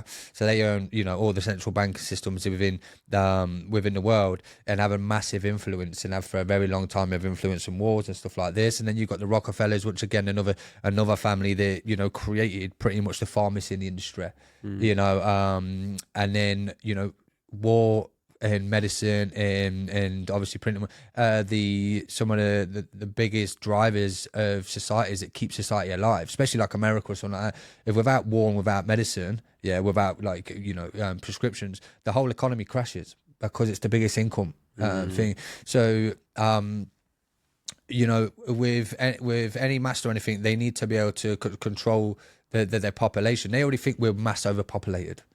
If you look think it's an overpopulation issue that they're looking to correct? Well, I think that's one drive. I think, there could be multiple aspects of, believing that they're just more superior. If you was a royal at one point, you would look down on the peasants, and you would understand that some of them are worth sacrificing, they're worth sending to war, kids and stuff like that, because you're bigger than them, you're better than them. Yeah, and now you're talking about royals and heirs that have been in power from the centuries ago. Yeah, the power's been in the same kind of hands for decades and decades and decades. Their mindset's still the same. I don't believe they don't see the general public as as equals or anything like that. They see them as workers, as people that live a life that is alien to them. It's not even. They can't even comprehend what our lives are like. What money is, what the power of money is. They see it as tokens in ways to move and to manipulate society, social engineering, and they do these things within society to keep the masses under control, because how do they keep the power if we end up finding sovereignty within ourselves and understanding that actually we're powerful beyond our own beliefs, and that we can create communities, we can support communities, and we can build infrastructure, and we don't need to depend on them. And if we turn the other way and said, actually, well, you're not doing your job correct, what's stopping us, apart from now them using law, legislation, and then the army, which is made up of us as well, to house arrest us or to put us in lockdowns. The infrastructure changes. Obviously, right now, look at the world. Look at the conditioning of the world. Are these people that are looking after the world, are they doing it in a way they're putting humanity first? Are they doing it in a way that they have compassion? They run on greed. They run, maliciously, and they destroy and rebuild with no concern of the human population, but more concern of how they can create the world that they want. Mate. It's terrifying. There's a lot of things going on currently that concern me, and from a wrong words, man. From a selfish perspective, I'm kind of glad that I'm the age that I am and that I've lived the freedoms that I think future generations are just not going to have. The digital ID terrifies me. The abolition of cash, which we're heading towards, terrifies me. The monitoring of the banking system, all the new governmental powers to look into your bank accounts, and HMRC can go. They've reactivated that power to go and take money straight out your bank. The social credit score that's definitely heading our way. It's all absolutely terrifying, mate. But I think when it comes to population control, they're already doing that anyway, just in terms of there are certain countries in the world now, and I think the UK is heading towards it, that are in like minus population anyway. Because for a married couple or a non-married couple, whatever they are these days, for a couple to put the UK population in an increase, you've got to have more than 2 kids. Yeah. So like if, me and say my wife would have to have 3 children to be in an increase. 1 child or below is a decrease. Yeah. Most families now, I think, just with society, cost of living, I've seen it myself, mate. Self-employed painter and decorator, I've been in business 20 years. I've seen my customer demographic change massively. When I started my business, 2001, started my business, I would say a good proportion of my customer base was housewife. How often do you even hear that anymore? Housewife. Yeah. Was housewife and husband got a job husband now. At work. Yeah. And the housewife would, on many occasions, be at home and raise the kids. Yeah. Now, most households Two need workers, 2 incomes. Yeah. And that means a couple of things. It means, one, you have less kids because you've got to think, well, I can't afford to lose that income. Whether it's the husband or the wife that stays at home, families can't afford that now. So if they do have kids, they have to have somebody else raise them, which comes with a cost, and it also exposes them to like governmental control much earlier. But I think a lot of working class couples now are either not having kids or having one. Yeah. So we're in a natural either maintenance or decreased population. There are certain countries in the world, aren't there? I think Japan's one of them, that are definitely in a sustained population decrease. Yeah, because they stopped from having, like you said, they can only have 1 child, isn't it? That was China. Oh, that's China. But yeah, Japan are just in a natural decrease. Well, I'd say it's not natural, but a decrease due to society. Just because people are just not having kids as much. Can't afford it. Yeah. And there's a lot of that now where you talk to people and they're like, I ain't bringing a kid into this world. Yeah. I just can't afford it. And these big families that used to be commonplace, 6, 7 kids, yes, they do still exist, but a lot less, it's not the norm now to have, I don't think, more than 2 kids. No, I don't think it is. So do they, what I'm getting at is... Brother, can we take our break? Can I go to the toilet? Yeah, absolutely, Rhys, 100%. And we're back. Quick toilet stop. We're back in the building. So obviously talking about the depopulation and the... mate, you know what? It's not even fucking conspiracy. It pisses me off saying that. Yeah. Like, it's conspiracy theory. It's not conspiracy theory. It's awareness. Yeah. But yeah, it's a terrifying. I think to summarise, it's quite scary the way that the world's going. I'm of a very similar opinion to you on many things. And I think in summary, there are certain things that as a community and society we've just got to stand up and say no to. Yeah. Digital ID being the one. Yes. Do not sign up for digital ID. 1,000,000%. Just say no. Just say no. The more people, you liked a video that I did on the numbers for the petition, you know, racking up 3 million people on the petition that are saying no to digital ID. Obviously, that is just a small percentage of the people that are actually, you know, in defiance of it and actually don't want to do it, but just haven't signed it. But it's one of the biggest petitions that you'll see ever. Yeah. And some people, you know, because I follow some of the other pages, and it's kind of this wokeism, kind of this tribism, as of like, you know, they're doing their research, so they know, you know, they're foreseeing some of the actions, but they talk to people that don't know anything like they're better than them, and then they're like, you're bowing down to your master for signing a petition that goes against having digital ID. And you got to see always meet people where they're at. If they're actually thinking, no, this is here for me, this is me trying to make an impression of saying no, then they're on your side. So let's meet them where they're at, and then if you want to share some information with them and enlighten them in a different way, that, you know, that might teach them something, then you do it with empathy, and then you're coming down to their grounder level, and then that's how we grow as a people. You know, that's how you know, you vibrate right within a community. So I think you're seeing a great representation of unity within people within the UK that are actually saying, no, fuck this, we're not having digital ID, and so be it, because there is a lot of information, there are a lot of articles, and a lot of people are putting coverage out showing you that actually this is been pre-planned, and it does come off the back of things like China's already social credit system, and then, you know, the great things that are happening over China. You know, you walk across the road and they will take money out of your bank account without you knowing, because of jaywalking, you know, and then they'll publicly shame you. And then if you're on the blacklist, a journalist that wrote an article about him, they stopped him traveling, his school, all this other stuff. I think there was a video of a load of young teenagers just got wiped from the system, like their national system, and end up homeless. So there's this in China, there's just this big massive place where all these people are homeless, and it's because all their accounts were wiped off the system. You know, they didn't do anything wrong. They just got wiped off the system. Yeah.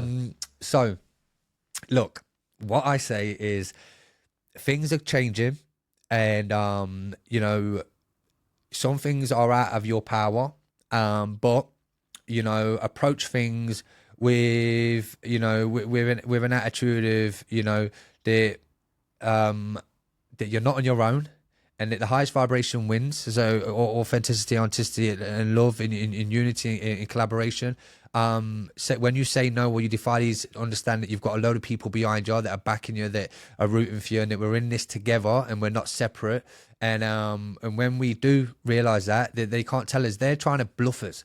When they did the lockdown, they didn't think we were going to follow it. You know, like they didn't think we were going to go so easily into lockdown. They were surprised. So now we've kind of had the warning. You know, for our children's futures, we need to learn off the lessons from lockdown, and then you know, make a statement of saying, actually, no, we're not going to bow down, we're not going to take a knee to this, and then we'll go from there. We take it step by step. We'll see what happens. But understand, don't be afraid of it. See the beast for what it is. And then just, you know, take it step by step. Don't get consumed by the fear, because a lot of people get consumed by the fear, and they fall into depression because they're like, what's the point anymore? And it actually is, you know, nothing's made. Nothing cemented as it is yet properly, but understanding it, work with your environment, work with your community, work with what you see out on a day-to-day basis. The internet and the news outlets and that lot would have you convinced that we all hate each other and that we're doomed, and that actually you go out and within your community and you sit down with your friends and your family, and actually everybody's not doing too bad. You know what I mean? Nobody hates you. Nobody's out to get you, no matter their race or religion, you know. Everybody's, you know, trying to get through life in their own way, some struggling, some thriving, but, you know, they're mostly focused on themselves. And then what we do need to do is actually try and focus on each other, because that's how we'll get through most things, is if we come together as a community. And they know that. That's why they had to destroy the unions. You know, that's why, you know, the workforces, and they had to break down family units and all these sort of congregations that we used to have back in the day, for factory workers, for, you know, tradesmen and all these other things. Because when we unite, we're unstoppable. like, because we run the country. It's incredible, mate, isn't it? In a world where, in theory, we're more connected than ever, we're more divided and, solitary than ever. Oh, Really. we're so isolated. We're so alone. Yeah. Like, we're so alone, and that's why the Brotherhood was created. Let's get into that then, mate. Let's go back to point one of the Brotherhood Legion.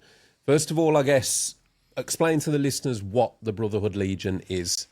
Yeah, so the Brotherhood Legion is basically a social enterprise or community interest company for men to come together and be social, talk, and then move. So we work on the pillars of conversation, inclusion, and movement. I feel like these, there's always like all these models and that, but I think they're the model of well-being. Now, you need to be able to speak to people. You need to be able to interact and converse with people. Conversation could be, it could be this any mundane conversation here and having a nice little catch up with your friend, or it could be open conversation, authenticity, and being honest with how you feel, but doing it in a safe space, in a place that you're protected and you don't feel that it's going to be or is going to be used against you in any sort of judgmental way in the future. And that's really empowering. Could be the conversation with yourself, like we've spoke about, the inner dialogue, kind of becoming aware of these certain things and in these certain ways how we use our voice. Our voice is so powerful. In the Bible it says the first thing was the word. I'm not religious, but I like to take reflection of certain things and that. And your voice is magic. What you speak, you kind of amplify within the world.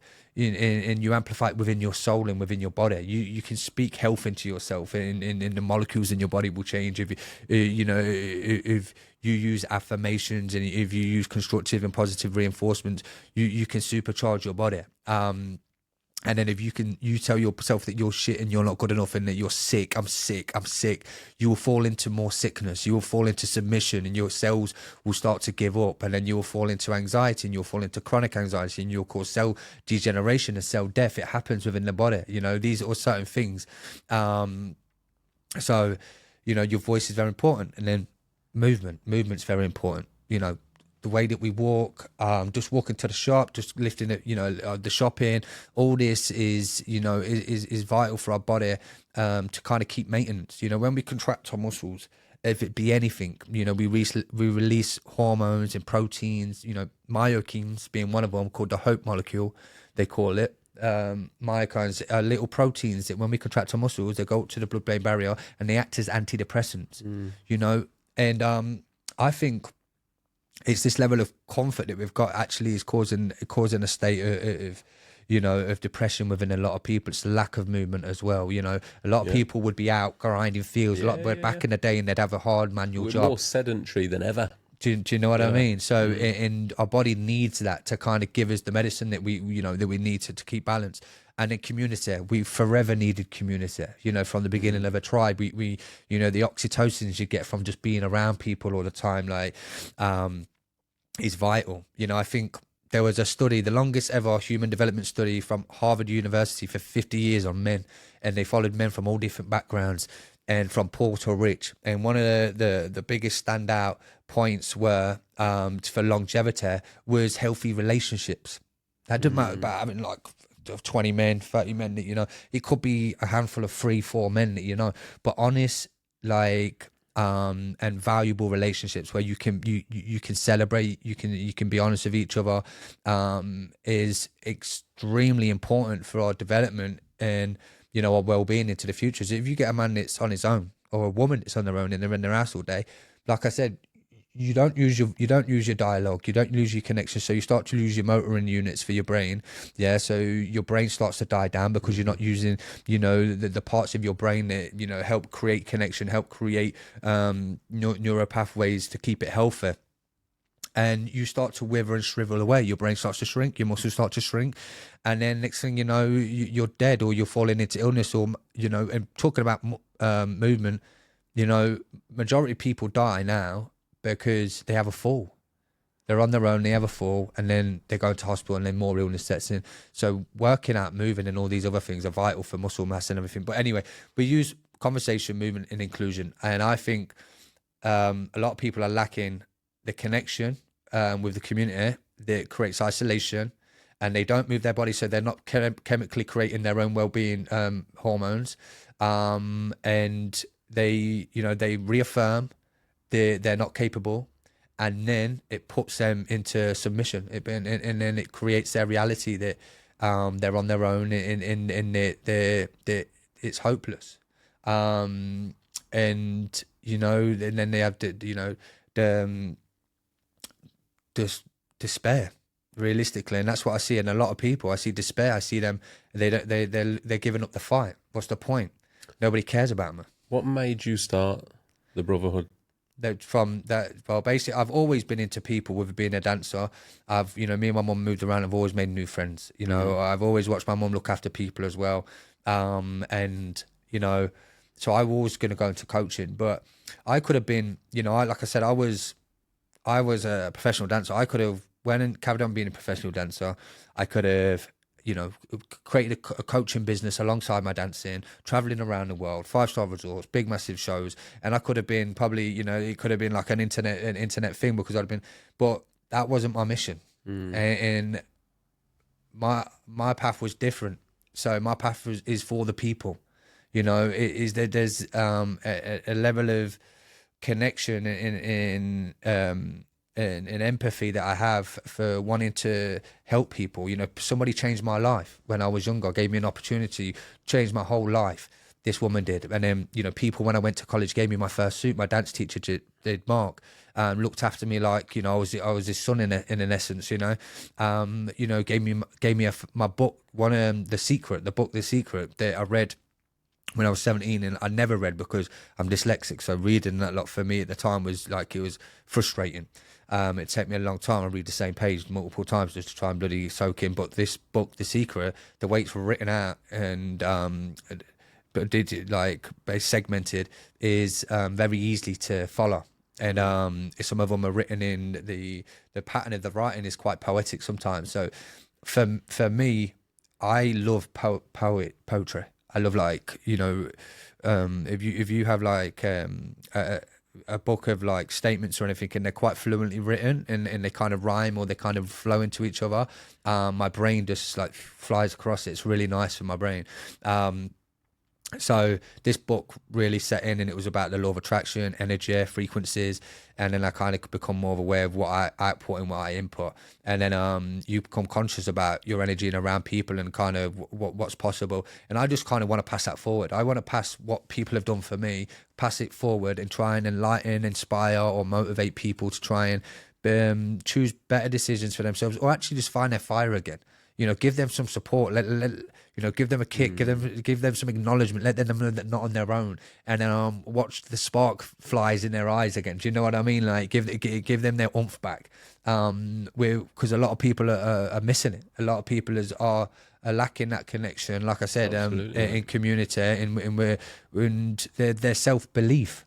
That they don't believe in themselves, and they doubt every step that they take, or they feel like they're doomed for failure all the time. So you just need to hang around people that kind of nudge you in the right direction all the time. And if I can make a career and a living out of it, then I think it's the best living and the best career, or the best way you can live your life. You've won awards, haven't you, through doing the Legion? Yeah, multiple awards. So we've won a few city-based, in being recognised for our contributions within the community. So like we've done nearly 70, well, probably more than 75 events, big and small.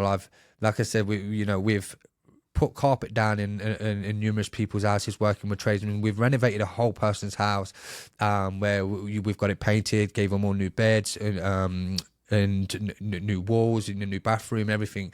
I've put 2 bleed kits on the street as well to battle knife crime. I do consistent weekly training every Saturday and Sunday. There's 3 sessions on. I've done an immense amount of workshops built around creativity, built around therapy, if it's CBT, if it's hypnosis, if it's drug awareness, if it's playing pool, if it's gaming nights. We've got several men and women that have been through counselling, that have come through, as we've paid for. We've got it done for free. We've changed the foundation for what it is within the community. We do Christmas dinners. We do an event we just did last week where we give out free haircuts, free clothes, and free food. We just cut 79 people's hair and fed over 100 last week. We're setting a standard, and we're bringing the community together. Yeah, Beautiful, mate. Yeah, it's amazing. It's beautiful. It's amazing. Like it blows my mind. Like I'll just be, because you kind of sometimes you forget like what the work is. Though, Rhys, why ain't that on the news? I mean, not like, but you personally, but like you just said, we're indoctrinated with all the negativity, and you're led to believe we all hate each other. We're all divided.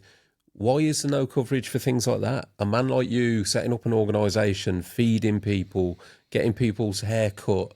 Like, why are we not? Why is that not fed into us? Look at us come together. Look at the power that can be made. Look at the happiness and the lives that can be changed by coming together. You don't hear that. Exactly. Nobody wants to talk about that. Yeah, we don't want to empower people though. You know, I don't believe that. I believe the internet. It's not. It's for some people. It's boring. Positive things are boring. You know, they're good. They're good for a second, but they're not good for a minute, because you know we thrive now, and we see it on social media as polarizing content. You got to be saying, I fucking love this person, but this person's a cunt over here, for anybody to be interested. Do you know what I mean? Like, and they live on this like fight and flight. Like, they're constantly trying to like desensitize us and give us just like this negativity that's happening all around the world. That necessarily you can't change what the fuck's happening in, you know, in another country, that they're getting slaughtered. You know, this person that's going to their job 9 to 5 and they're trying to have a break, and then they're coming on the news lockdown. They were fucking putting on like danger episode things of like stopping all broadcasts for some geezer to tell you how to put gloves on or stuff. You know, the fear mongering was insane. Because realistically, if, like I said, if we acknowledge what we can do as a community, as individuals, we can. Like, imagine people that have got hundreds of thousands of following, yeah? Yeah. If you gave me 100,000 followers plus, yeah? And then I was thinking about it not so long ago, and I was like, if I had that much following, and then, because I'm going to be doing this soon, but if I had it on the magnitude of that, and I set up a Patreon, and I asked them 100,000 people to give me £1 a month, all 100,000 people give me £1, I wouldn't need the government. If I was getting £100,000 a month, yeah, I'd be making new youth clubs. You know what I mean? I'd be making new after-school maternity clubs. Yeah, I'd be renting buildings, and I'd be putting staff in them, and I'd be able to pay for it all, and we wouldn't need any of them because we'd be able to get it all off here. And I'm thinking, all these people that have this big influence, I'm like, if you use the influence, you know, people in Leicester love the Brotherhood. And, you know, when we do this event, like the one I just told you about with the haircuts and the clothes and the food, you know, we've been doing that multiple times a year. Everybody can't wait to say, I'll help. I've got loads of clothes. I'll give you one. My business will help cook the food. Everybody wants to help. If you can make it, you know, easy for the connection for people, we are willing to help, you know. But it's funny that, you know, that's what it has to be like, because at the end of the day, it's like you see Tubbsy the Bear or something for charity online, and everybody's making the poor people pay for the poor people that are injured. But we've got millionaires, all these people that are going through, you know, or you know, all these idols and that lot. They've got millions and millions of pounds on these phones asking poor people to pay for it when they've got millions and millions and millions of pounds. The whole thing's mad, Rhys. I mean, unfortunately, I see it on a small scale, like doing this, like, because obviously I put clips out for each podcast. I post several clips of like if a guest drops a bit of knowledge, something positive, whatever, and mate, they never like you get they do get views, yes, but it's always the negative ones that go viral. The clips that get 500,000 views, it's always, you know, somebody talking about some extreme circumstance I've been through. Because a lot of my guests have got some incredible stories, but there've been some real lows to come to the highs. And it's the clips of the lows that always do well. It's what people want to hear. And that's the horrible thing about it, really, is that part of it is like, yeah, we don't promote the positive. But the other thing is because people don't want to hear it. They don't get the engagement. And that's why the people with the big followings, if they were to post positive motivational stuff, their engagement just go down, yeah. And again, though, everyone's so focused on that. It's like, well, I need the engagement, I need the clicks, I need the likes, because I get my buzz off that, I get my hits. Yeah. And then that scales. So you get people with 100,000 followers. If they put a post out that like you or me might go, fucking hell, it's had like 20,000 views. To them, that's terrible. They're looking for the 500,000. They're chasing that bar that's already, that's already been elevated for them. Weird world, mate. Yeah, everybody's trying to chase the next step, and that's one of the lessons in life that we kind of have to kind of grow into, is that it's amazing, and it's so important to have an overarching goal and to have a vision and an idea of what we're doing, but it's so vital that we kind of enjoy the journey, that we kind of just enjoy the moment in the process of like, actually right here, right now, where I am, I'm happy with how I get up in the morning. I do something that contributes to my day. It doesn't have to be massive, it doesn't have to be big, but I'm just pleased with how my life is at the minute, because we don't know what's coming up tomorrow, but you gotta try and grind yourself, else you're always chasing happiness. If you can't be content, or it's the contentment in what in now is not saying that you don't want more. It's just saying what I have now, I'm happy with, I'm grateful for. But if if you're working in a way that you're working out of passion and love, then what you seek is going to find you anyway. In the future, patience is your power. But if you don't value what you have now, you'll be attracting a lack of something that you want in the future. So, and then you're not realistically bringing it closer to you, because it doesn't feel authentic to you. So, yeah, 100%, mate. Very powerful what you just said. Yeah. If just a thought, mate. If anyone with the Brotherhood Legion, is it something that people join to be a part of? So, how many people have you got in it? So it varies. The Brotherhood varies. So it's an open group that people move in and move out of. So on Saturdays we meet for a coffee and a chat. And Sundays we meet for a physical. So right now, the coffee and a chat, last time we had a coffee and chat, there was like 10 blokes. 10 blokes showed up. But that can go up to 15. If we do a workshop, it can go up to 20. But frequently, on a regular basis, average for the year is around about 10. For the fitness, the numbers have dropped now, but they'll probably raise again now because it's darker. But that can be between like 4 to 12, 13 people. And then the events, normally the events are really good. So if we're doing a workshop, normally they'll rack up 20 numbers of people are coming in to listen to a therapist, or if it's some sort of educational or therapeutic session, or something to do with like somebody listening to lived experience through drug abuse and stuff, and giving some guidance from Turning Point. So, and then like we just did the hike. So we do hikes on a regular basis. We just did a hike a few weeks ago, took them to the Peak District, did some camping, and we had I think it was 25 people on that. So about 28 came and 25 stayed for the camp, and the one before that we had 30 people on the hike. So the numbers are already always really good. And like I said, when we do the events, for the hashtag Look Good Feel Good, we had like over 100 people come through the door, and that's a regular event that we do, and that normally comes through. We did we've done variety shows, and we've got like we'll have a couple of 100 people come through, and just did like we'll have what do you call it? We do a lot for the girls as well, because I run a sisterhood as well, the sisterhood_Midlands, and they're the same. They're all their workshops that we do, they're built around menstrual cycle, they're about creativity, they're built around life coaching. They're always like 25 people, 25 people. So the community is really strong, and that's what I mean. People have really got behind me, because what we was talking about before is people have seen me come up, and they know me from my past, so they know me as being a little shit in school, and then they know me as about being out all weekend on the scene, and they see the drive, the results. We've had documentaries made about us, and I put out content, and we put out there's messages and stuff. People that will openly say that it saved their life. I've messages, and I've sent out ambulances. I've sent out probably about 5-6 ambulances since I start to go with crisis teams. Some of them not even in Leicester. And we've visited people in mental institutions, and try and give them some support so they're not on their own. And then they've come into the group, and they're still in the group. Well done, well done. So it's about giving somebody a friend, giving somebody that is there from, because people are, like I said, I feel like, they're all on their own. And when you're in your 4 walls and you're taking fucking gear, or you're doing whatever, or maybe you're just not happy with your life. Some bloke, one of my directors, He sent me a picture of a knife once when I first met him. He was in the group, and he was like, "Give me the courage to take my own life." And then I just rang him back and said, "Look, sort your shit out, drop that knife, get your clothes on, and get out to me now." When I took him out for lunch, and then he was in a real bad place. He's lost his job. He didn't know what was going on. He didn't know what was coming in the front. He was very pessimistic.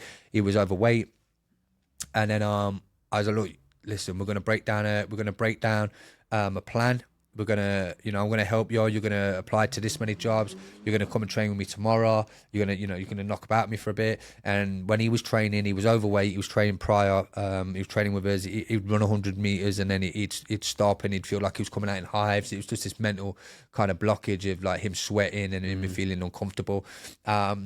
And then he's grown into an absolute incredible man. He's dropped a load of weight. His body's incredible. His mindset's amazing. He did so much more for the group and for the community. And he's fell into, his own faith with Krishna and that lot. But he's evolved. And that's what we've all done. We've all, like, even me, myself, like, from when I started the group, obviously being a substance abuser, I used to be in it heavier. But the group was also, it was an accountability for me.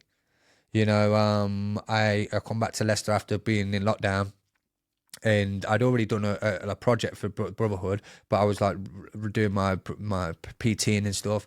And then I was like, okay, then what's the next step? And people are reaching out to me, and they're like, you should do this mental health first aid and this bloke and this stuff.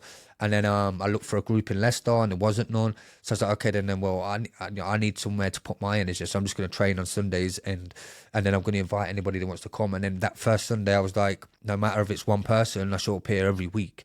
And every Sunday from that day, probably par a handful from 3 years, I've been there. Fair play, man. Yeah.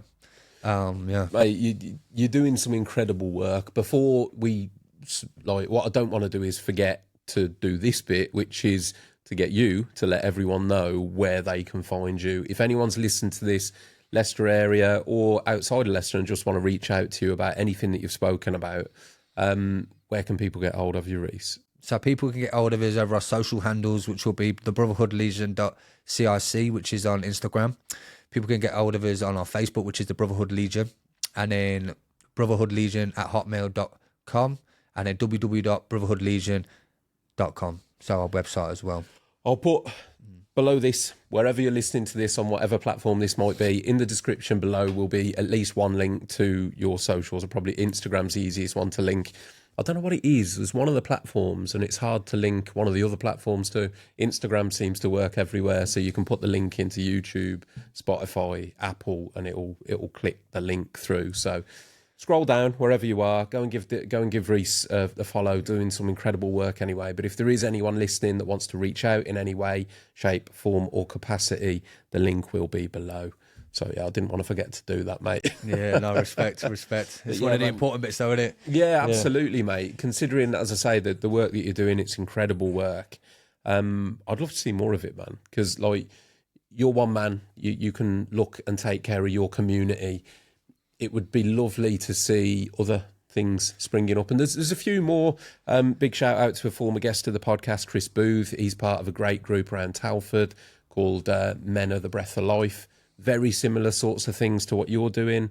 And yeah, it makes a real difference, mate. It literally saves lives. Yeah. That's, Well, I think as well, what I was talking to my friend the other day is like people say, like we're talking about now, is like, oh, it's amazing what you do. It's incredible.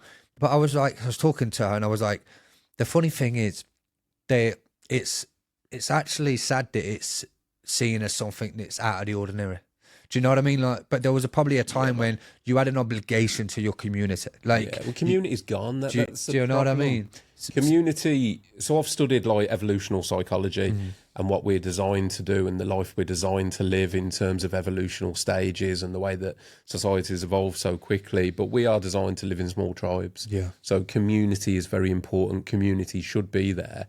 But the way that we live now, it just isn't there. Like you can live next to your neighbour and not know their name. Yeah. There's people that live next to their neighbours for 10 years and they don't know their name. Yeah. They don't know their surname. They don't know the first thing about them. But time has been stolen away from us so much again that we're just kept so busy. We're kept so fast paced. Don't let them think. You know, it's just like boom, boom, boom, boom. Got to get out. Got to earn. Got to do. Got to do. Got to do. Got to do. We don't give ourselves the time to have that community events. There's a reason why community centres are all closed. There's a reason why youth clubs are all shut down. You know, it's not good the way things are going. So when people like yourselves take that handle, take that responsibility, because that's what it is. It's a responsible position you're putting yourself in. You're donating your time to a movement and something that you believe in.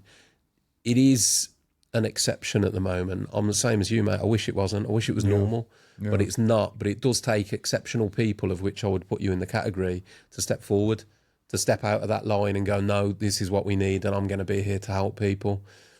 You're not responsible for those people. They need to walk through that door. Yeah. But you're opening the door. Yeah, exactly. You're giving them the space. I always say you can't drag anybody. You can only water them. Yeah. You know, and that's the reality of thing. No one's going to go anywhere they don't want to go themselves, and you can give them all the tools, or you can give them the space and give someone all the money that they need to get out of debt. But and then if they're not willing to get out of debt, they'll just get in more debt. You know what I mean? It's like it's a process of our mindsets of like how we want to take the next steps, or like our awareness of like our capabilities. You know, when you're in fight and flight, you know, it's easier said than done to change your life like that. Do you know what I mean? Or to think, but it's when we get to a point actually where we're broken or something that we feel like we've got no choice, and then it's a switch in our brain that just goes, okay, then well, now I've got to.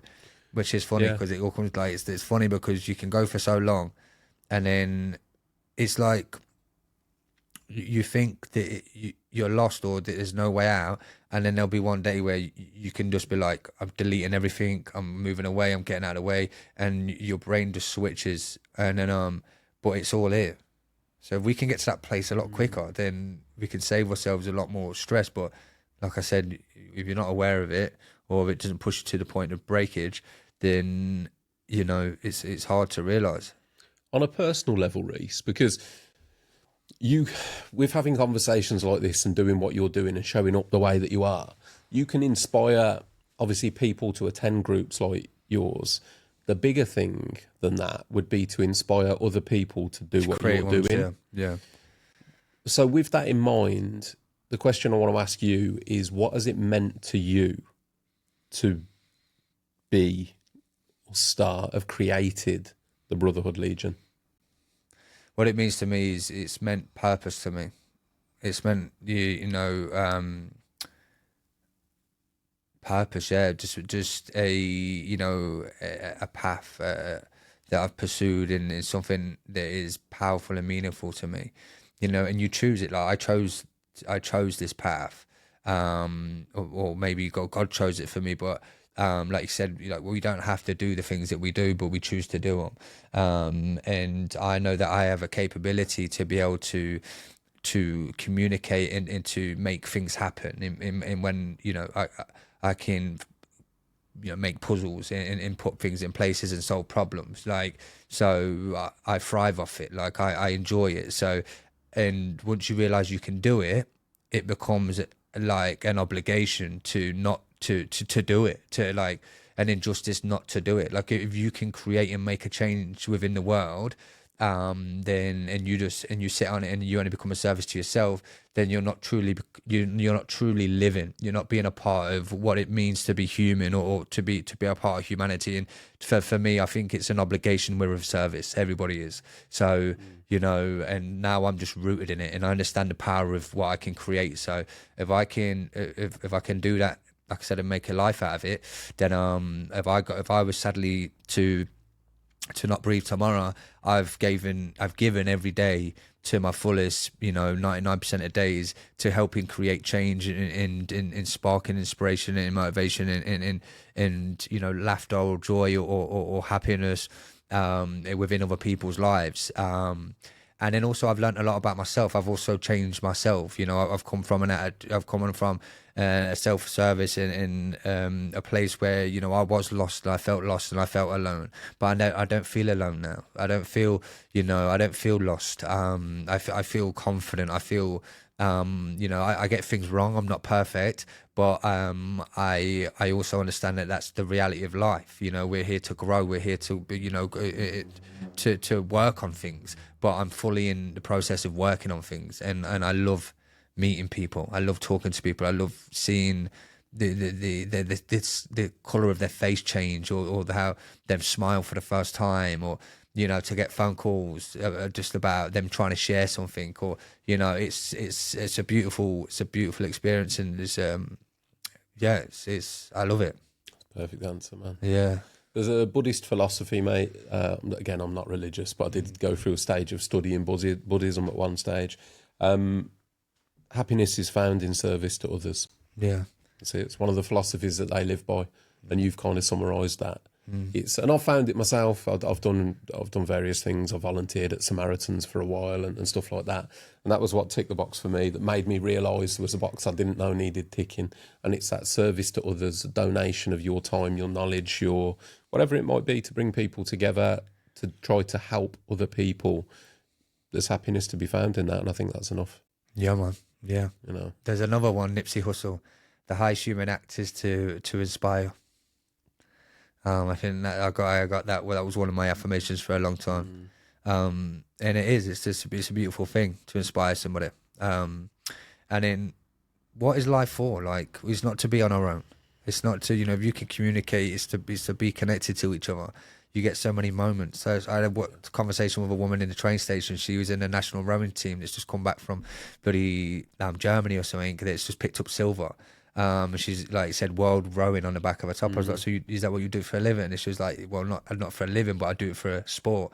And so many of us are scared of them that part of life, of them interactions. But I think traveling the world and doing it on my own, even though I was in a team, eating on my own and meeting different cultures and sitting down with different people, I've always found pleasure in it, of like learning about things, learning about people. Yeah. It's cool, man. Yeah, man. Rhys, really appreciate you sharing your story, mate. It's a hell of a story. It's a hell of a journey. And not only that, I think it's a journey that you're just opening a new chapter, mate. Yeah, I only just started, yeah. That's what I'm saying. Literally only just started. So I'll be very happy to catch up with you down the line and see what you've achieved and how the Brotherhood Legion has grown, how you've grown yourself. But for now, it's been a hell of a story. It's inspirational because there's a lot of people that have got the same beginnings as you.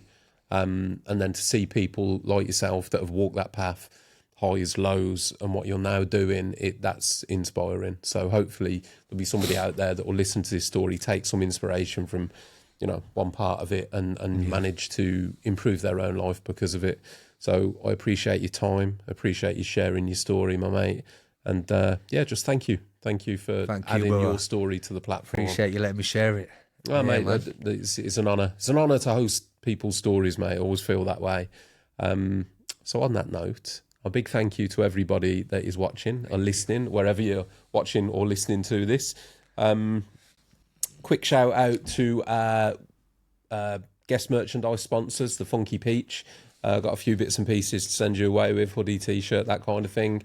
Thank you to those guys for sending and supporting those. If you're looking for any branded workwear, go check them out. Yeah, Funky Peach. Funky Peach? At the Funky Peach. It's a nice name. Go check those guys out. And once again, thank you for listening. I will catch you soon on the next one. Peace.